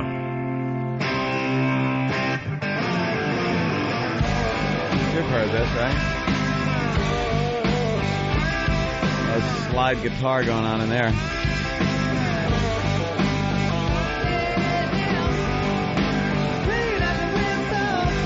They would have been a great 70s band. Yeah, that's the problem. That was definitely the problem. That was the problem with the Black Crowes. Like they had a problem. They had a huge following. They still have a huge following. They did great. But if they came about in the 70s, forget about it. Okay. I'll turn you on to a song. You got Black Moon Creeping? I've never heard that, but it's good. I mean, it's like it's cool. Yeah, I ain't going out of my way to hear it though. You know what I mean? I don't. There's some. I like the fact that I don't know a lot of this music because I discover it. And I find it's new fun. to you. It's all new to me. It's all brand new to Jimmy. When he turned me on to Nirvana Unplugged, I was the first time I'd heard it, and that was last week, right? Oh, stop! Get out! If you were closer, I'd pinch you. Ooh, not too long ago, though. It was on the way to Boston a couple years ago, and I liked it. I was like, all right, I went out and bought it. And an illustrated book about birds. I'm not a huge Nirvana fan, but I do like that CD. They got a live version of Black Moon Creeping. This is what I liked about the Black Crowes. Not all their... Well, now. But see, this is a live version. It's not going to work. The riff in this song is just amazing. I forget it. It's a Black Crow show. It could be a 30-minute version. That's Chris Robinson, right? Forever. Yeah. You had him in studio in Boston years ago? Yeah, he's a great guy. Good, Jimmy. Yeah, him and Kate Hudson. Yeah, she didn't talk, but he talked for a while. We got pictures of him and everything. Yeah, absolutely. I don't even know who the motherfucker is. Van Halen was better after Roth. Who says that? Besides, who is that from Sammy H in L.A.? Let's not forget about Genesis. Yes, after Peter Gabriel left the band, the band Collins, became massive. Phil Collins, yeah. Let's say hi to James in D.C. James. Hey, yeah, that type of music you guys are talking about everybody's doing now, it's called emo music. Yeah, emo. We're into that. That's what I said. Taking Back Sunday and all that stuff. Hey, and I saw you guys on Letterman last night. I was too much of a douche to catch it the first time. Oh. But you guys were You guys were incredible. I really enjoyed it. It was awesome. Thank you, my good friend. Well, Howard said we sucked on Letterman. You know, more lies from him. You did better, Howard, than he does. Yeah, the appearance was so good they reran it. They don't rerun every Letterman show. They pick the best ones and they rerun them. And we were lucky enough to be rerun last time. Very lucky. What is emo music, actually? I'm starting to hear that term more and more. What does it mean? That whole thing. It's those guys that have the hair that kind of is like straight black hair to the side, down to their shoulder, and they just whine about like life. It's what is emo short for? Emotional? Ew. They're like really? Emotional. No, it's homo spelled wrong. They're fucking wearing like a velour suit jacket and jeans. It's just horrid. Oh, Death Cab for Cutie is an emo I don't want to go down to see you. Do we have a good example? Yeah. Does Derek know what an emo song would be? No, he doesn't know. Does that faggot Travis know? Oh, hey. Travis, pick an emo song, and let's hear a little of what emo is. Travis, a fan of the emo? Are you? Yeah. Emo, homo. You're an emo? Yeah, you are an emo, aren't you? Mm-hmm. He doesn't look the part. Emo is like goth without the makeup on. It's like they got that same straight black hair. They're all looking sullen. Yeah, very like that. They took their makeup off and just got all emotional. It's like these deep, archy thinkers. Yeah. But you're not. You're fucking whingy environmentalists. All right, Bert from Philly. Emo equals emotional punk rock. Emo equals check out what Sarah said by Death Cab for Cutie. Check out what Sarah said by Death Cab Cutie. Can you find that? Death Cab 4. Dirk Cootie. You got it? Look at him. He's working his ass off. He's sweating. Hey, Derek, He's you want to wiping name his head. You want to name this segment "Floundering Ass Behind the Booth"? Look at him. Oh, he's gonna get some fucking smoothie splashed all over him.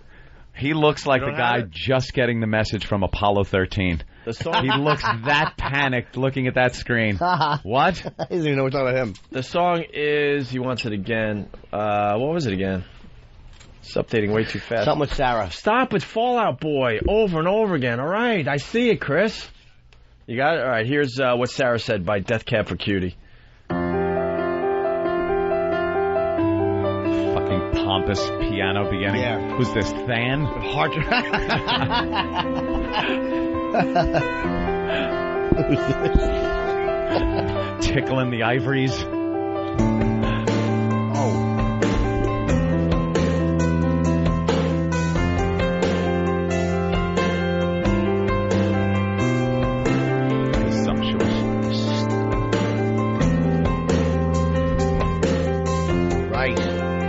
All right, start singing. You're hurting. Faggot. We get it. Yeah. Hear the pain in the music. His eyes are closed and he plays this. Every plan is a tiny prance of Father Time. Oh, deep meaning, man. You gotta hear the words, man.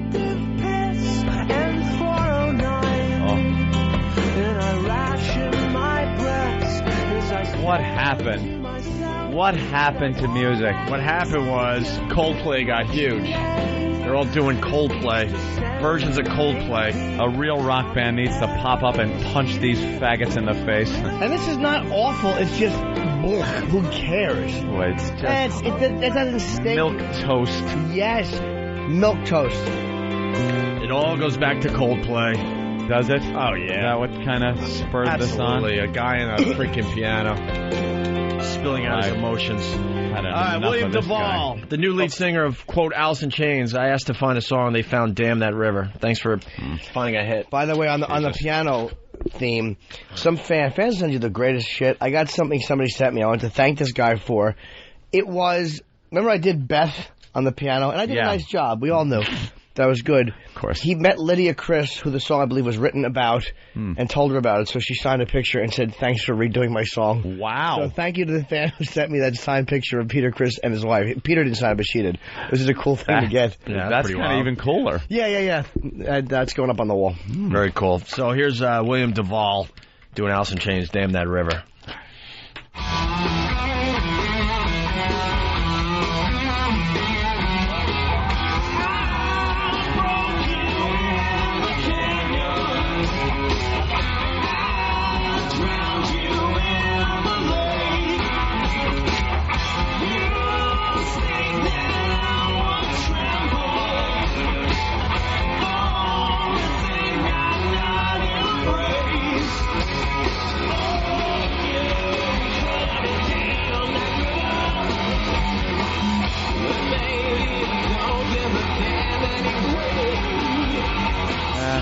a hit.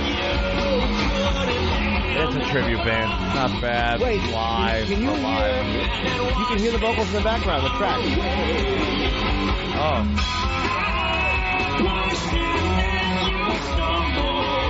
Sing along.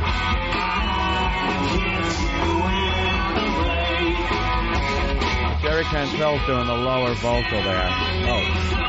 But then the lead singer goes low and you hear someone up higher.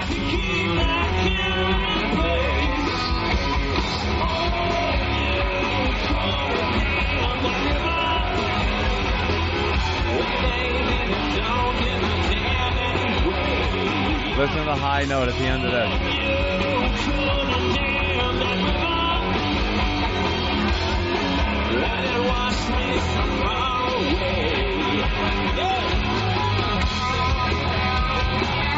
Yeah, that's all right. He's not the music is good. He's not hitting him. Sorry. Lane had such a unique voice. Yeah, and great range. It's bastard. Well, they're doing well though. William Duvall singing the Alice in Chains songs with Jerry Cantrell.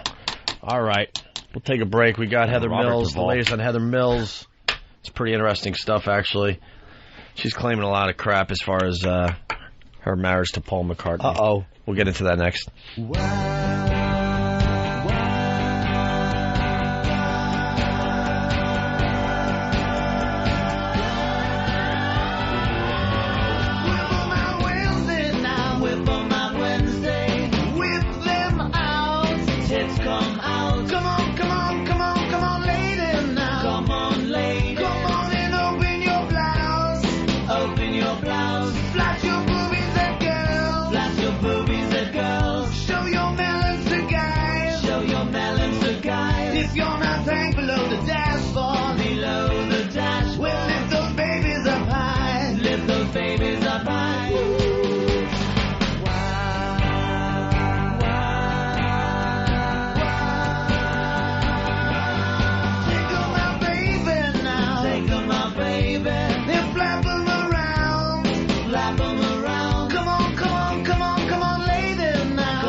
McCartney used to have 2 feet.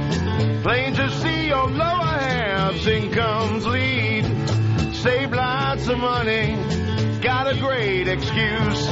Get half price on pedicures, boots and shoes. Every night she takes off her prosthetics. Hops in circles when she tries to run. Yes, she only has to tie one shoelace. She has a stub. Lady McCartney always has a pet. Woodpeckers, they gather beneath her dress.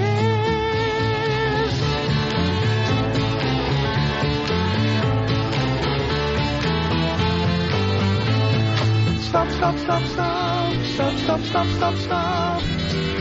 Stop, stop, stop, stop. Stop, stop, stop, stop, stop, stop, stop. Stop, stop, stop, stop. Stop, stop, stop, stop, stop. She has a stub. Lady McCartney outside on the deck gets the raid this time at chewing on your leg.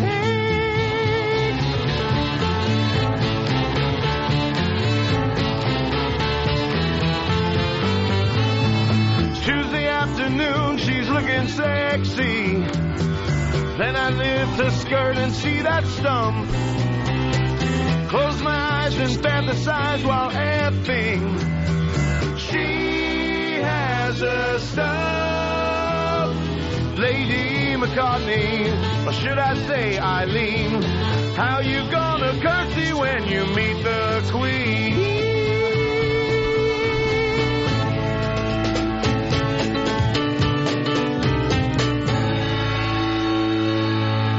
And we're back with the Opie and Anthony Show. It was a very funny parody by Brother Joe. Yeah. Well, Heather Mills and Paul McCartney are in the news today. You got to say it right, Opie. They're headed for Splitsville. Oh.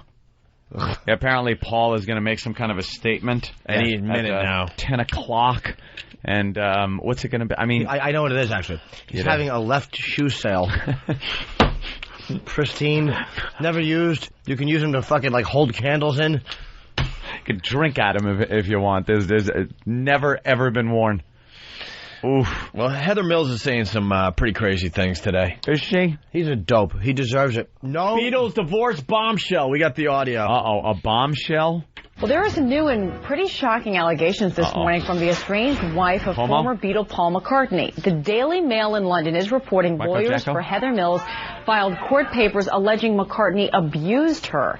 NBC's Donna Friesen is in London this morning. And Donna, what is Mills specifically accusing McCartney of doing, according to the Daily Mail? I'm hiding. Well, this newspaper claims to have seen these documents that Mills filed in response to McCartney's divorce petition, and in it, Mills claims that McCartney beat her up, including when she was pregnant, and there are a lot of very detailed allegations. I hope he did.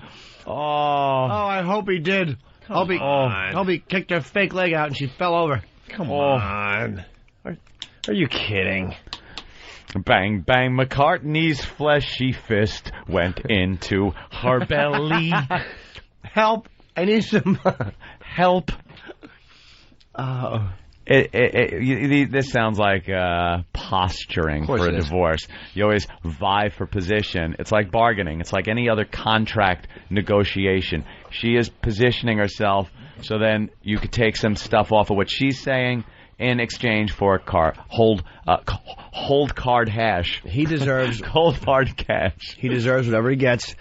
No, you have children, grown children, and you marry this fucking alleged ex-prostitute, according to Adnan Khashoggi. Ooh. You marry this fucking chick and don't get a prenup. That's what you do to your kids. You deserve the raping you're about to get. Give away the fortune. Those kids must want her dead. If you write yesterday, you could beat up any woman you want. Even if you don't write yesterday. Even if you hum it in the shower. A lot of very detailed allegations broken down into very specific days, incidents exactly, she claims when they occurred and exactly where, 4 incidents of alleged physical abuse. Heather Mills apparently claims that McCartney choked her, stabbed her with a broken wine glass, and pushed her into a bathtub. Now, the Daily Mail report also claims that McCartney behaved in a vindictive, punitive manner towards Heather Mills, that he used illegal drugs and consumed alcohol to excess despite promises that he would stop, that he was verbally abusive, that he didn't want her to breastfeed after their daughter was born, that he made her cancel a crucial operation on the stump of her amputated leg because it would have interfered. What? There it is. What? He made her cancel an operation on her stump. The stump. Oh, what was she going to have done? Have fucking jewels put into it? So it doesn't look as bad? A crucial operation. Oh, good for you. He probably sick of smelling that thing. Fucking every time she took the leg off, the whole house would smell like rotted flesh. Or it would smell like, you ever smell an ass crack that was sweaty but it's not anymore? That's probably what her fucking stump would smell like. Fucking hairy crack. He was sick of it. He'd had enough. Let's hear that again. After their daughter was born, that he made her cancel a crucial operation on the stump of her amputated leg because it would have interfered with his holiday plans, and that after she'd had the operation on her leg and she had trouble getting up to go to the bathroom, he objected to her buying an antique bedpan because he supposedly said it would be like being in an old woman's home.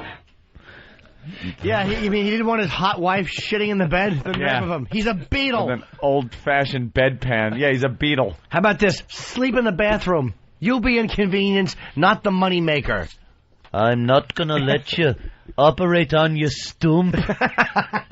I'm going to throw you in the bathtub. Breaking news, Paul McCartney to issue statement on estranged wife's abuse allegations. This cunt's full of shit. End of statement. Oh, man. This is gonna get ugly. I hope he's perplexed, but it slips and he goes, I'm stumped. I'm stumped. Everything he says. Yeah. I know up here giving statements it sounds like I'm just stumping for myself, but I'm stumped at her allegations. Now let's deal with the first leg. She doesn't have a leg to stand on with these allegations. That's the line. Yeah. We end with this. Lawyers for both sides are refusing to comment. Friends of Paul McCartney, though, are saying that he is shocked and devastated by the allegations. He denies it completely. He can't believe he would ever be accused of such behavior, and that he intends to fight it in court. So expect a lot more mudslinging ahead. She says I'm a heel. What do you expect from... She probably said he would always yell at her because every time he bought her an ankle bracelet, it would be lost in 3 minutes. Fucking. They don't make stump bracelets. Bedpan because he supposedly said it would be like being in an old woman's home. Pretty damning stuff. Maybe it's the kind of thing divorce lawyers hear all the time, but it sounds pretty sordid to me, and frankly, we don't know if any of it is true. Alex? And interesting, you mentioned the divorce attorneys. If I'm not mistaken, haven't the two of them hired the same attorneys that Prince Charles and Princess Diana used? They have. Heather Mills has hired the same lawyer it turns that out Princess the same Diana way, had, too. and Paul McCartney has the same lawyer that Prince Charles had. So I guess you could say there's as much at stake in this end of this marriage as there was in that one. English at this point, lawyers for both sides are refusing to comment. McCartney is, as we mentioned at the beginning, expected to issue a statement soon, but friends of his are already reported as saying that he's shocked and devastated by the allegations, that he'll deny it completely, that he can't believe he would ever be accused of such behavior, and that he intends to fight it in court. So expect a lot more mudslinging ahead. Yeah, and that can come certainly from the attorneys. But He's just a dummy for falling for this one. And he had a kid with her. He had to throw the one leg over his shoulder while the other one batted against his chest. Thunk. Like a door being batted around in the wind. Her rotten stump. What an ass he is. Let's go to Tony in Brooklyn. Tony! Hey, you know what? This guy's got more money than fucking God. I hope he fucking takes this cunt to the cleaners and just fights everything. Because if he loses $200 million beating this bitch out of the money, fuck her. He should just have her killed. See you later. All right. We interrupt this program to bring you the Ozone Midget sighting of the day. Hey, who saw this coming? Hey, Scott, what's up? Hey, guys. Hey, I had to call you, man. It just happened like 10 minutes ago. Fresh. This guy is in a roll-off truck, and he's with this hot-ass blonde in this truck, and the guy jumps out, and it's a little midget, and he's under the door. He's not even tall as the door. Driving a truck with a dumpster on the back? Yeah, a roll-off truck. Yeah, I know. And so he's dumping the load, and this hot-ass blonde gets out of the truck, and she has to open the gate for him because he's too short because they're hauling concrete. But that's adorable. She was the sweetest chick. And you know what the name of his company is? Pee-wee's Hauling. Get out of here. Pee-wee's Hauling? I swear to you, man. You guys want his number? I'll get his number, man. It was hilarious. This cat was 3 foot tall, if that. All right, give us the number off air. We'll call to see if you're telling the truth. Okay. Hold on, Scott. Meanwhile, back at the show... So Maxwell's silver bedpan. That is from Cody the Trucker on PalTalk. It's very funny. My favorite album by the Beatles was Rubber Sheets. Hey, why is Big A Rubber Soul, S-O-L-E. Only has one soul. Why is Big A creeping out that chick out there? Can we interview him? Let's talk. Big A, why the arm around the girl? Come in here. Ooh. There's something going on today. Here he comes. Yeah, here it comes. All smooth and shit. Yeah. Wearing a jacket with racing stripes on it. He actually looks like the car itself. Hi, Big A. He's a big guy. Did he go back for more colonic? What? You didn't go back for more colonics? She said that you got cement in you. Yeah, what are you doing? They don't want you dropping dead. What are you doing? We want that, but why didn't you go back? Actually, I'm trying the other product, the Aloes. Aloes? Yeah. Aloes you're going to try? Yeah. What, the powder or the... I hear the powder tastes like crap. Yes. It's a little rough, huh? It does, yeah. I tried it since Sunday. And, yeah, it's a little nasty, but... I don't know. Anything coming out? A little bit. Yeah. If you put it in a fire hose and fire it up your ass, they're probably like it's little gonna work. pellet planks right now, like little hard... Bloop, bloop, bloops. You'll eventually get a big smooth one, like one that rips the fucking all that plaque off the colon wall. That's what you're looking for? Oh, yeah. Yeah? You want to get rid of that shit, man. Taking those dumps where your ass is completely wet when you're done from splashback. Is that what you're getting now? So you're sitting dry there. your ass off. That's Tanya from PalTalk. All the PalTalk people helped her. She had a problem where she lives. So now, what's going on, Big A? Yeah, what's with the arm around? Yeah, why the arm around There's the girl? three of them on the couch, and there's a gentleman on the end, a young 18-year-old. She's in the middle, and Big A is on her left. And he's kind of sitting on the couch, relaxed.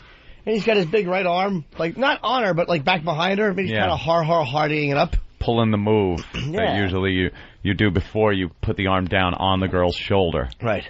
And then eventually her neck, right? Vodio-do-do. So what's that about? Just friends, just... Are you cool with him? Kind of cool? Sort of cool? You're fine with that? All right, it just looked a little weird. It looked like she asked me to come to the walkover. Yeah.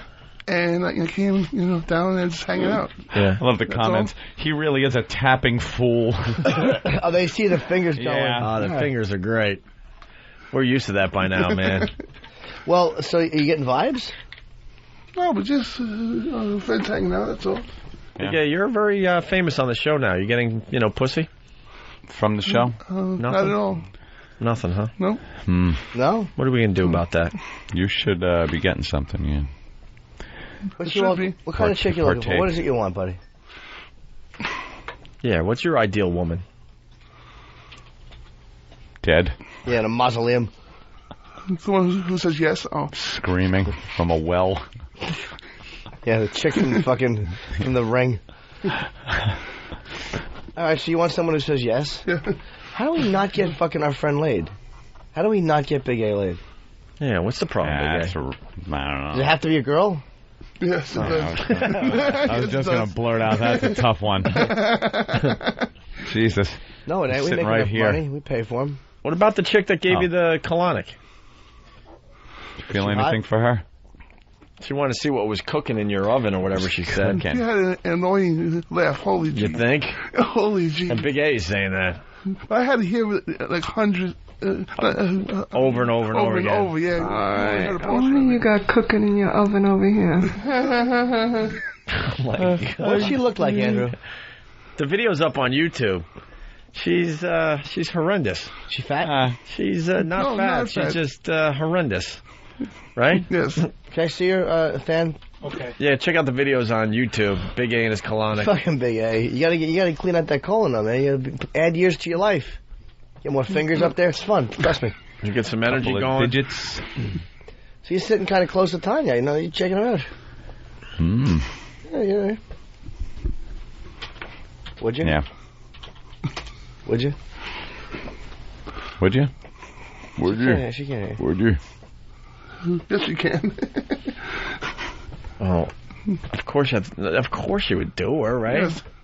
Yeah, that was a quick yes. That was a very sudden turn of events. Well, I don't know. Yes, savagely, until she passed out. Big A knows you got to lay the proper foundation for a relationship, and he's cultivating one in his ass. Yes. Wow. He wants to shit them a summer home. Kind of lost confidence at the end of that one. Thank you, Jimmy. Well, why? Yours did well, and I jumped in with a complete bomb line after. Shit them a summer home. Oh my fucking! I'm shecky nobody. Nice shirt. Did you fall through an awning? All right, here's Big A's I want to see the shit doctor or whatever she's shit called. Doctor. Dr. Shit the to colonic surgery. Lady. They're interviewing him. Bill's interviewing. Just move forward or something. He's just got his arm around Than now. They're both looking at a woman shoving a pipe up a guy's ass. She hasn't made an appearance yet. There's a bunch of videos on YouTube. Big A gets a colonic. We're looking at part 1, the interview. Where is she? She might not appear in this one. Sorry, I'm just making Big A noises for the hell of it. Oh, she is in there? She's in the clip. All right, here we go. I think this is the doctor. There she is. Is that her? Oh, my God. She's horrific. Really? Oh, my God. She looks like somebody. She looks like... jerk you off? She looks like... Slipper 20. Oh, my God. She looks like an actress. Character actress. Shelley Duvall. Yeah, little Shelley Duvall. Absolutely. Really? An older version of Shelley Duvall is pretty close, yeah. Wow. Definitely. All right, let's say hi to Jay in Richmond. Jay, what's up? What's up, boys? Hey. Hey, listen, Big A, I'm just curious. Did you feel better after that colonic or what? Or was that just a big waste of time? Well, actually, he wants to know if you wasn't guys- much. You think? Huh? Very much what? Actually, first time it's just a waste of time because... Waste. That would be good if it was, but it wasn't in your case. A waste of time, nothing comes out? Yeah, because everything... Kind of like his mouth. Yeah, his ass is just like his mouth. His shit's just stuttering, trying to get out. Locking up. All right. By the way, DJ Anal Light Bulb writes, Jesus, the woman squeezes shit out of a fat guy's asses, or out of fat guys' asses. Who do you expect, Scarlett Johansson? No, we didn't expect fucking Jake Johansson. Hey, Big A, what would you say was the most uncomfortable part of the whole experience?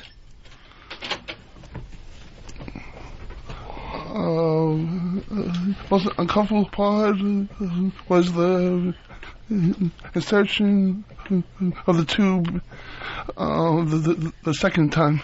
The second time? Why the second time? Because that was no Wouldn't tube. the first time be a problem? That was a friend of the doctor's.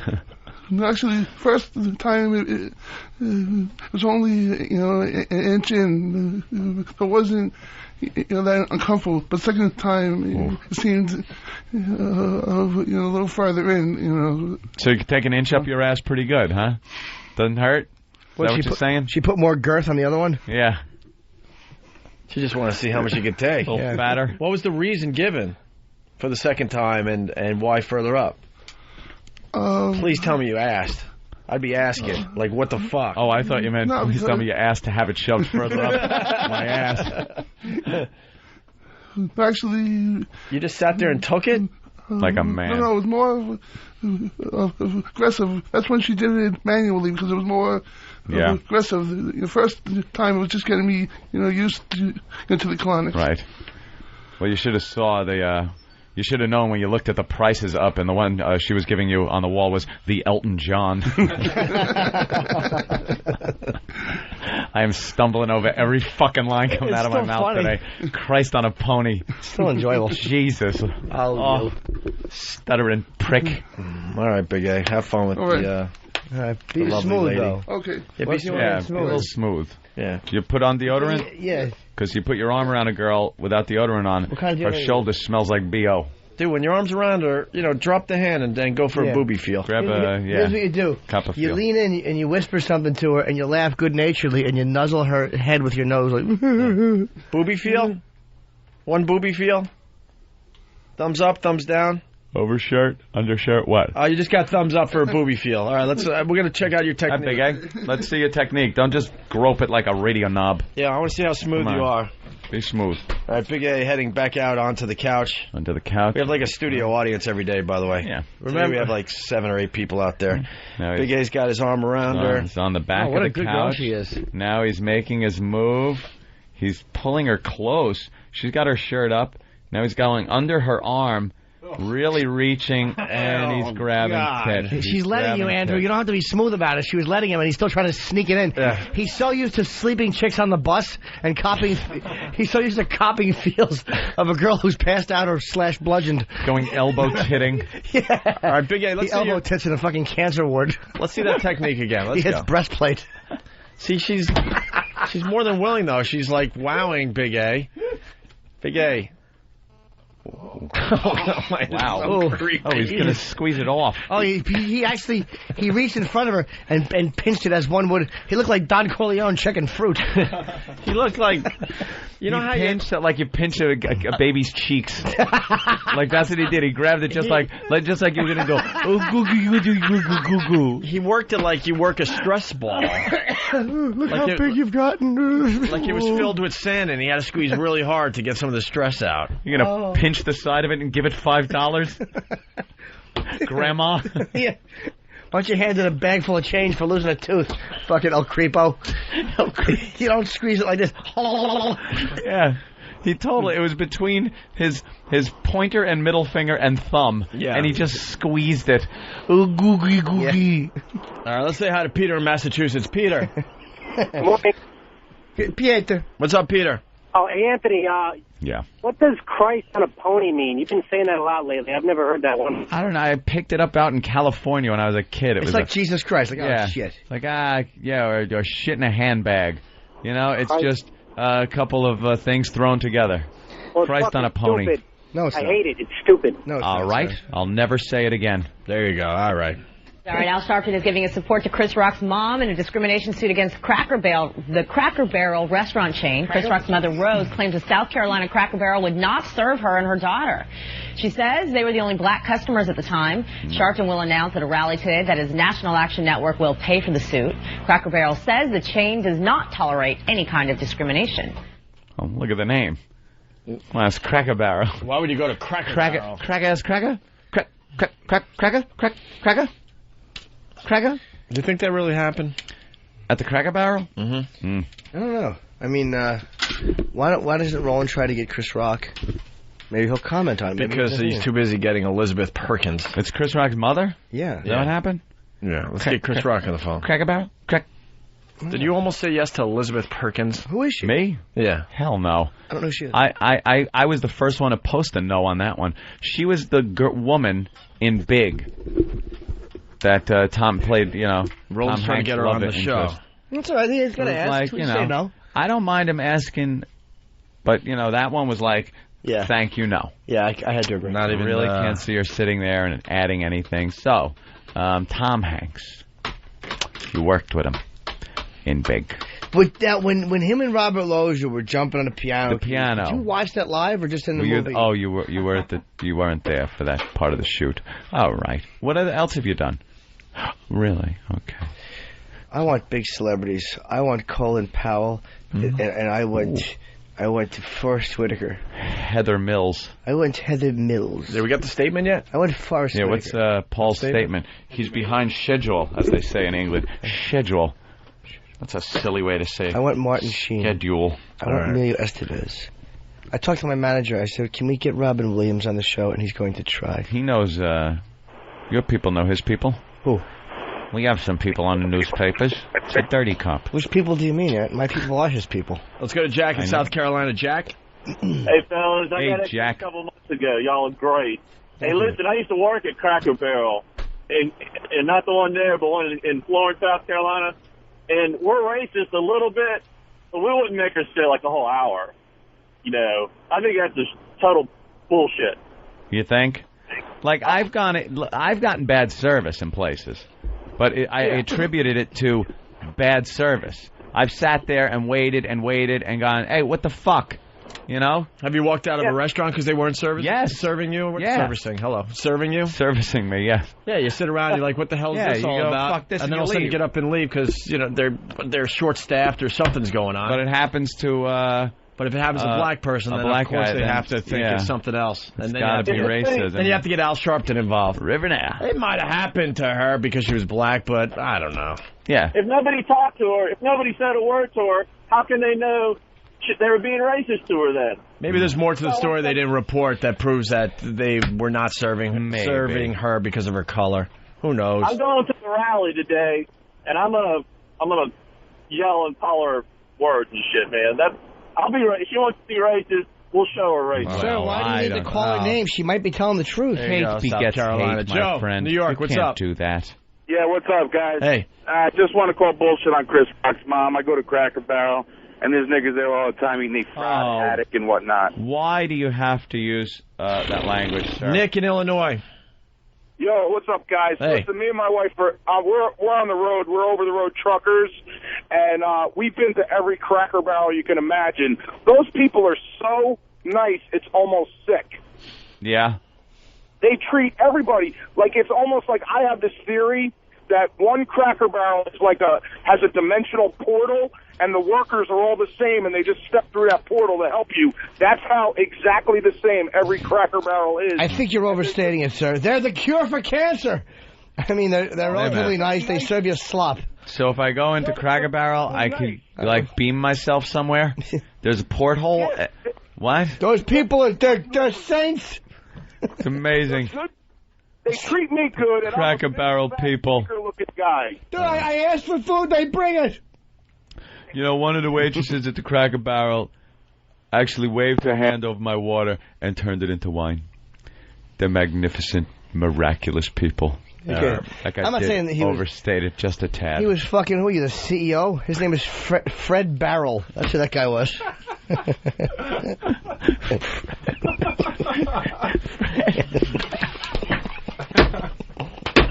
The Opie and Anthony Show presents a Wild Bill production.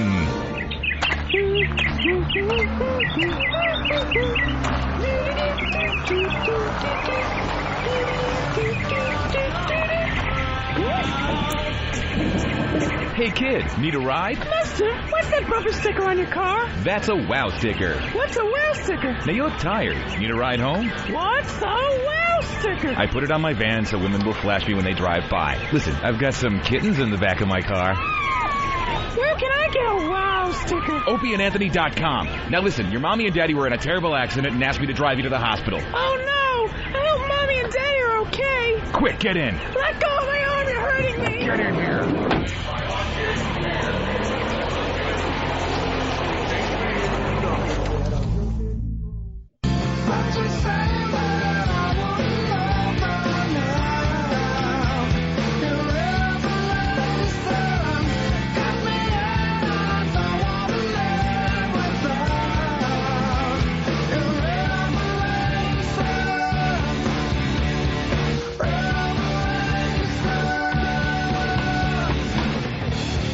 Back with the Opie and Anthony Show. Anyone take a look at Mr. T's reality show?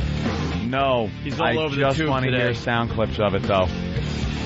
I just want to hear sound. I've seen commercials for it. Yeah. And it looks awful. I'll bet it's good, though. He helps people. I pity the fool. See? And what he does is he goes around and finds people that he pities. And then he helps them out, or what? Yeah, but not like really pathetic, pitiful people. Yeah. Yeah, you all retarded people. Right, would be. I pity you. And you're a fool. Yeah. I pity the blithering idiot. I pity the photographic embarrassment. But, no. He just goes around and helps people that are, it's like, I kind of might be able to help this guy. But it doesn't sound as catchy as I pity the fool. Right. He's got to do the catchphrase. Yeah. On every show. Of course. Hey, fool, sit up and pay attention. This ain't no time to nap. I got work to do, and I'm not gonna do it while you lay around like a couch potato. You know what I do to couch potatoes? I mash them up. Now, I ain't no shrink, but I don't shrink away from no challenge neither. I'm just teaching fools some basic rules, and there's no shortage of fools who need my help. Fools? Just listen to this letter I received the other day. Listen to the piano. Listen to the piano. No one wrote him a letter. No, of course not. Oh, my God. Look at the letter that I received in 1985. Fools. Dear Mr. T, my name is Scott Perlstein, and I'm the president of Nemeth Motors. I love selling cars, but unfortunately, this dealership is stuck in neutral. Scotty, can you come into my office, please? My father-in-law, Tom Nemeth, owns the business, and he drives me crazy. If I go in this car, will it start? Fargo? I know you're busy, but I want you now. And my sales staff? This is not right. It's not right. To be honest with you, the sales staff is pretty much asleep at the wheel. I'm not making any money today.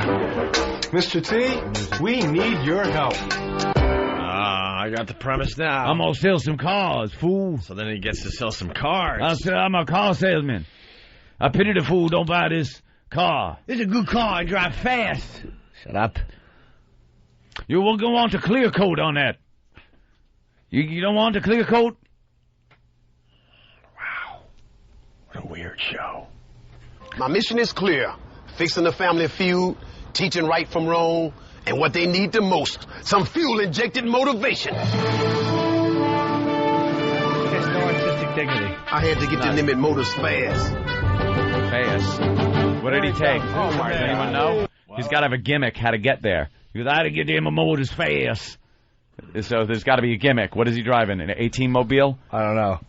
Hopefully it's a rickshaw. Do you know? Uh-oh. Okay, let me guess. Hold on. It's got to be either an A-team-looking mobile, but because of copyright infringements, it couldn't look exactly like it. It's like Clayton Morris. It's a big van with sunglasses on it. Is that it? I say he dresses up like a superhero. Superhero and walks? I'm thinking, I'm going to say sort of like an A-team van, but not exactly like it. I think I know. What? He hops into the lap of a quadriplegic and smacks the back of the guy's head while he blows into a straw, tries to propel them forward. Faster, fool. Blow harder. I got to get to sell cars. I don't care, you hyperventilating. Come on, I pity you, fool, but get this thing going. Sam, he jogs there in an 80s workout suit. Thank God. I just happened to be right around the corner from the joint. Thank God. My next guess would have been bad. Thank you, Sam. Really? He ties his own feet to the back of a pickup truck. Are you insane? All right, Grease Jim. Sam's not black. His ancestors, Thomas Jefferson. He's not black. He doesn't have big lips, just a real big thumb. Well, his skin's kinda weird, it's not black or white. If he's white, then he's dark. If he's black, he's light. Who the hell can figure? Who the hell can figure? If Sam's white or a white or a yeah, we tease him, you know, 'cause he's white with an afro. Sam's not black. He's not black, don't smoke crack, he ain't black. All right, back to the audio. So, workout gear from the 80s. Here he comes. Oh, my God. All right. Hey, man, I'm glad to meet you. When that bell rings, there's another car in control, right? Time to talk to these people and really get under the hood of Nimitz Motors. I'm not here to criticize you. I'm just coming here to help you. We're going to motivate and elevate. Well, I have a question. Why do car salespeople have a bad reputation? What's the reputation? This is the problem. Reputation. Customers push us to the edge. Consumers want to offer me $10,000 for a car that I paid $11,000. This is not a non-profit organization. We're here to make money. Mr. T's not against making money, but something told me this guy might be going a little too far to get it. All right, Vince, we're going to tangle a little bit. What we want to do here, you know what, say, hey, man, that's a good guy. He's just not going to try to rip you off and get the sale, because if you do that, he's going to come back and haunt you. Hey, woman. Want you want to be with a real man? Why don't you come over to my place? I'll show you what a real man's like. Just start throwing out Rocky lines inappropriately to the women at the car dealership. I wonder if when Mr. T walked in, he caused such a to-do that an old Jewish trainer had a heart attack and died on the floor.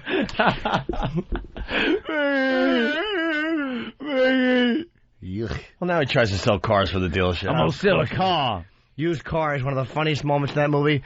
Is when big black Frank McRae is a mechanic and he's trying to help sell the car, and the old guy's like, he's like, oh, just go on, look inside. And the guy's like, I don't want to look inside. He's like, oh, it's all roomy and comfy. And the guy's like, I don't want to look inside. And then he opens the door and he pushes him and goes, oh, just get in the motherfucking car. That movie is so underrated. Used Cars is one of the fucking funniest movies ever. Frank McRae was hilarious. Yep. Eddie Murphy's fucking chief.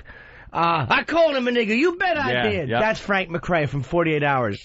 Guy's fucking hilarious. You know what they're complaining about now? What now? Wait. That we took the N-word out of that song. We decided it was funnier the other way. I actually was. It's much funnier with that. I don't even. Not that that's bad, but there's a better way to do it. I know. We had talked about this. Definitely a funnier way. Like if he's white or what, like a distraction, and then you come back to it like you're purposefully not missing it. It's funnier without it because it's too obvious a setup. Yeah. We're not being politically correct, dude. It's funnier this way. That's the only reason. Yeah, who the hell could figure? If he's white or Swedish. Or Swedish, yeah, exactly. Or something that's the funnier. That makes no sense at all. Yeah. But no, this or guy just Egyptian. If he's white or if he's not. I just like hearing the word. I just like the word. I like saying it. I like hearing it. There's a context for it, my friend. Absolutely. And we only use it in the context driving home on the expressway. That's right, or during sporting events. You made it back just in time. Don't take too long in the bathroom, fool. I got knowledge to lay down. Bathroom? What's a bathroom? Did he say bathroom? I went to Limit Motors to... That's where I go to the bathroom. Does Steve shit in the bathroom? Of course he does. So then I wipe my ass with the rabbit. The bathroom. One time I missed and hit myself with a claw. My claw stunk all day, and I was bleeding from the buttocks. I couldn't catch one trout. They were onto me. His shit claw trolling through the water, picking up nothing but a little sand and some plankton. The trout all know. 50 feet away, they're dodging his claw. Yeah, it's all his shit claw. It's a whole shit finger. It's like a running joke in the trout school. Little old shit fingers coming through. Next time, I need a bigger rabbit. I went to Limit Motors to motivate car salesmen. So first I got myself a fancy car salesman suit. Then I got on the phone to some potential customers. Boy, I need to do some cold calling. I got to get these people to Nimitz. Yes? This is Mr. T. I'm a salesman at Nimitz Motors. I was wondering... Where'd you get my number from? Well, we're doing a follow-up call, ma'am. I am in the shower, okay? Oh, I'm slow. I didn't know, ma'am. I'm just a salesman. Hello, Mr. B. I am Mr. T. I'm a salesman at Nimitz Motors. Okay. What do you think? You're just going to cold call someone that needs a car? It's Mr. T. Dumb way to do got a things. big sale coming up. And we want to know if you're interested in coming down looking at some of our models and we can make a good deal for you. How about this, stupid? Stop saying you're Mr. T and looking for fucking recognition. Yeah. And just do it as a sales guy. Hey, Mr. T, the guy. You think that's going to work? No. Even better. I'm Lee Harvey Oswald. Even better, those are fake calls. Yeah. You can hear the fake calls set up by the TV show. All fake. I'm in the shower. Make a good deal for you. Hello? Hello? A Rocco ending. Turns out cold calling is hard. But up close and personal, I knew I could make a sale. The music. It's fucking awful. That's the wacky, goofy music. It's hard. How are you? Well, we're looking to get into another Ultima. Well, you come to the right place. I'm Mr. T, and I'm going to be at your service. Is the mileage good on this as it was on the other one? It's good.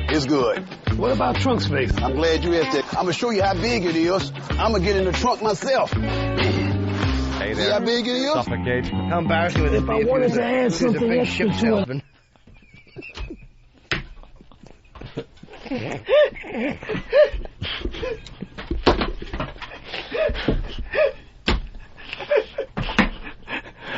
I'm going to show you how roomy that bilge is. I'm going to get right in here.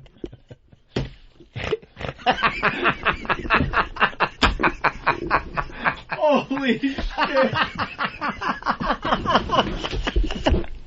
Oh, Jimmy's a bad boy. Oh. If I wanted to add something extra to it, like a navigation system, I can get that added. Oh yeah. That's why we call it car dealers, because we can deal. That's my style, my approach, I'm not going to try to crowd you and try to trick you and nothing like that. I like your sincerity. That's my style. My word is my honor. Shut up. My word is my honor. Is it? Great. Fake reality. The word should be canceled. Great. This is completely fabricated. Everything to do with it is fabricated. Which car are you looking for? Which vehicle is this? 2006 Ultima. Okay. Best I can do on that is $27,295. This. Mr. T. It's a little, you know, I told him I would take care of him. What'd you tell the customers, Mr. T? I told him we would treat him right. Well, we'll definitely treat him right. I just need a number so I can work with. I was thinking more closer to 24. 22. I very much respect the offer at 22. I just can't take off $4,000. That's yes, impossible. you can. But when you say that you can't go no lower than 26, you know, I know you can, man. You know, then plus, most importantly, I gave the people my word. You know, I said I would give them a good deal. And to me, that don't seem like a good deal. You know, I'm ready to work. Let's do this. All right, Tell me something. What are you looking to spend? The car is 26.3. All right.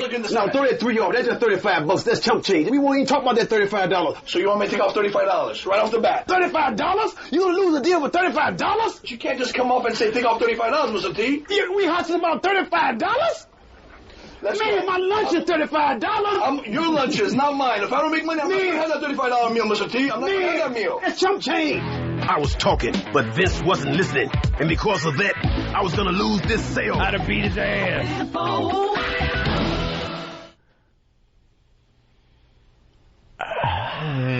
I want to find whoever signed off on this. And I want to break into his home, and I want to kill his family. And Lucky Louie is off the air. I was going to say, and they cancel Lucky Louie. And this hunk of shit, he stinks, and I don't like him. That does have to drive you nuts. Oh, that has to just steam you. Dude, it's like watching Lexington Steele fuck your ex-girlfriend. Oh, boy. If you just tune in, what's wrong with you, fool? Show me some respect and watch my show from the beginning. You guys have a goal in 48 hours to do 20 cars. All right? As of now, we got 8 written. 8 out of 20? That's only a third. And third rhymes with turd. That's bad. 8 out of 20 is not a third. That's the wrong figure. And guess what?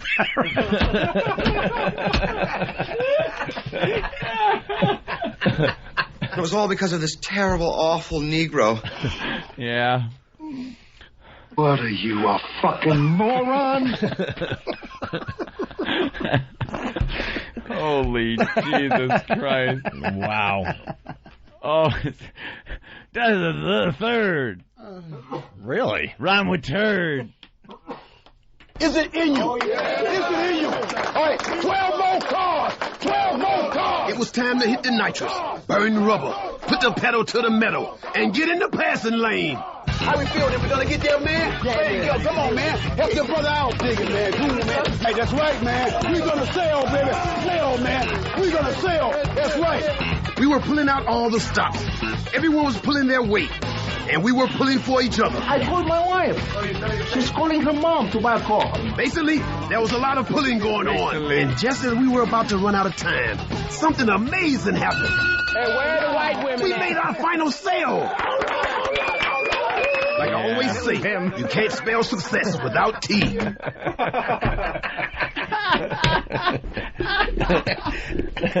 man told me to turn around. He was going to look at my teeth. Made our final sale. The wooden gavel came down, and it was over. And then actually he asked for a job, and they turned him down, so he got mad. You don't want to hire niggas, that's all. Oh, Jesus. Oh, Mr. T. Mr. T. What are you doing? How the mighty have fallen. This is how he closes the show. Helping people gives me a real sense of accomplishment. And I like to express that feeling in rhyme and verse. Oh, good. I came to Nimitz Motors, down in New York City. A place full of cars and fools to pity. Problem after problem, a messy situation. The biggest of them all, a lack of motivation. T took care of business, and the others played their parts. Not just selling cars, but touching people's hearts. Oh, God. Oh. Touching people's hearts? No. How about when you die, if yours is used as an implant?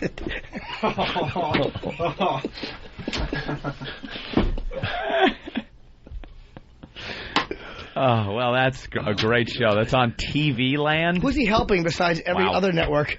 Yeah. I think it got good reviews, too. That's the scary part. Yeah, I think so. Who besides Linda Stacy in the Post? No kidding. It was probably her. It's fun. Well, there you go. Good luck, bro. We don't need to take a peek at that anymore. Can I have a copy of that? I have to watch it when I get home. I saw a crappy show on TV and figured they needed help. So I went over there and realized, holy shit, it's my show. How can I help Mr. T? I am Mr. T. So I shot myself. Let's go to Charlie in Jersey. Hey, Charlie. But that just made me mad. Charlie.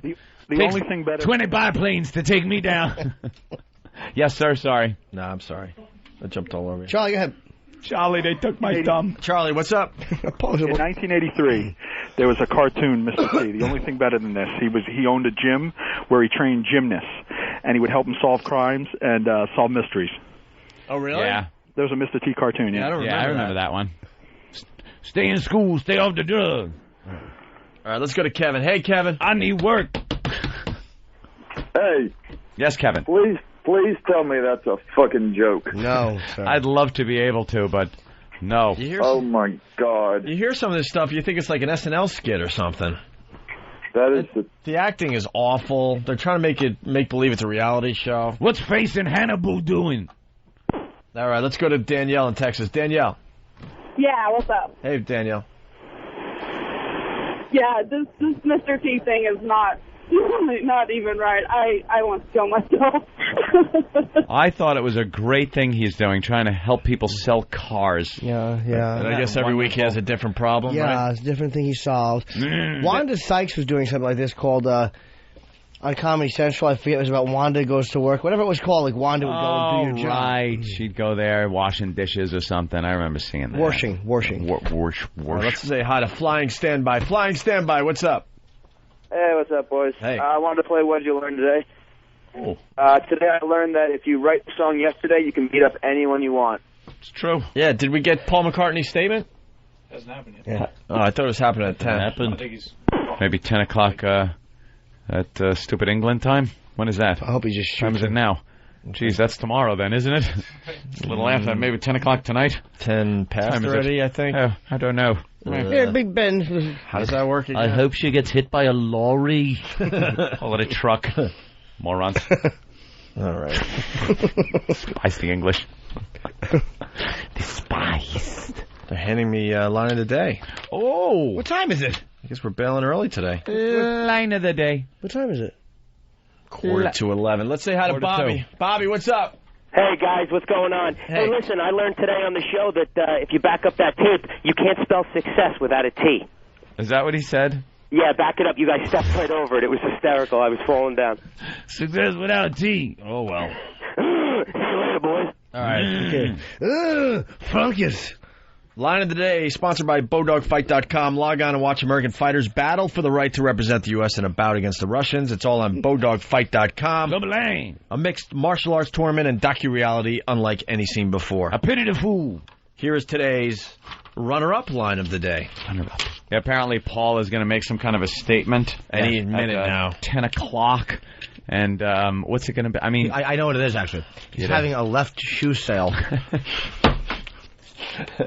Yes, that was funny. Yeah, that was very funny. Always funny to goof on Heather Mill's shoes. Yes, or lack thereof. Lack thereof. Her shoe. It's good to goof on her shoe. Do you know how many half-full shoe boxes have been found in the McCartney's garbage? Oh, he beat me with my pristine shoes.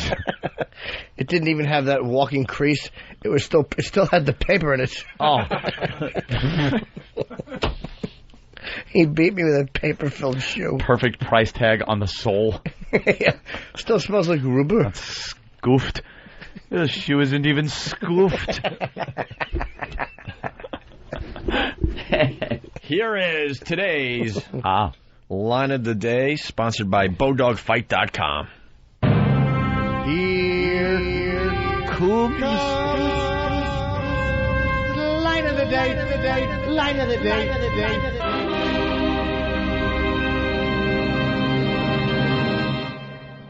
You know, one of the waitresses at the Cracker Barrel actually waved her hand over my water and turned it into wine. They're magnificent, miraculous people.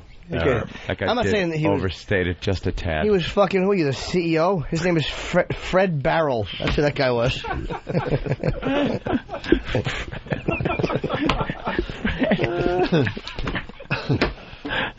Fred Barrel. CEO. His picture hanging up. Mr. Barrel, we're having a problem in one of our stores. Oh, okay, I'll put me right on it. Yes. I think that's it. I don't think we have anything else today. Nothing we didn't get to? Not really. We could stall till 11. No, we don't need to do that. Sometimes we go late, sometimes we go early. Sometimes we don't. That's what we do. All right. That's how it goes in the big city. I got to piss, and I'm going to go see The Departed. I'm going to go home probably. Shit, and then nap, then wipe and shower. All right. I always nap in between shitting and wiping. It makes it easier because instead of having to dig in there, it flakes off. I just open my cheeks and jump up and down, and it flakes off. I just fall out. Yeah, like paint chips. All right, we'll see you guys tomorrow. Yeah. There are many ways to get an Opie and Anthony Wow sticker. This is not one of them. Hello, I am selling Wow stickers on Craigslist. Please wire $4,000 American to a numbered account in Zurich, and I'll happily send you a Wow sticker, shiny and new. I have a friend in the shipping industry, so shipping won't be a problem. Get your own Opie and Anthony Wow sticker. Go to opieandanthony.com and fill out the online form. We'll send you a shiny new Wow sticker, and you'll be enjoying some lovely melons in no time. Line of the Day is brought to you by Bodog. If you'd like to vote on any of the weekly show polls, go to iliketolisten.com.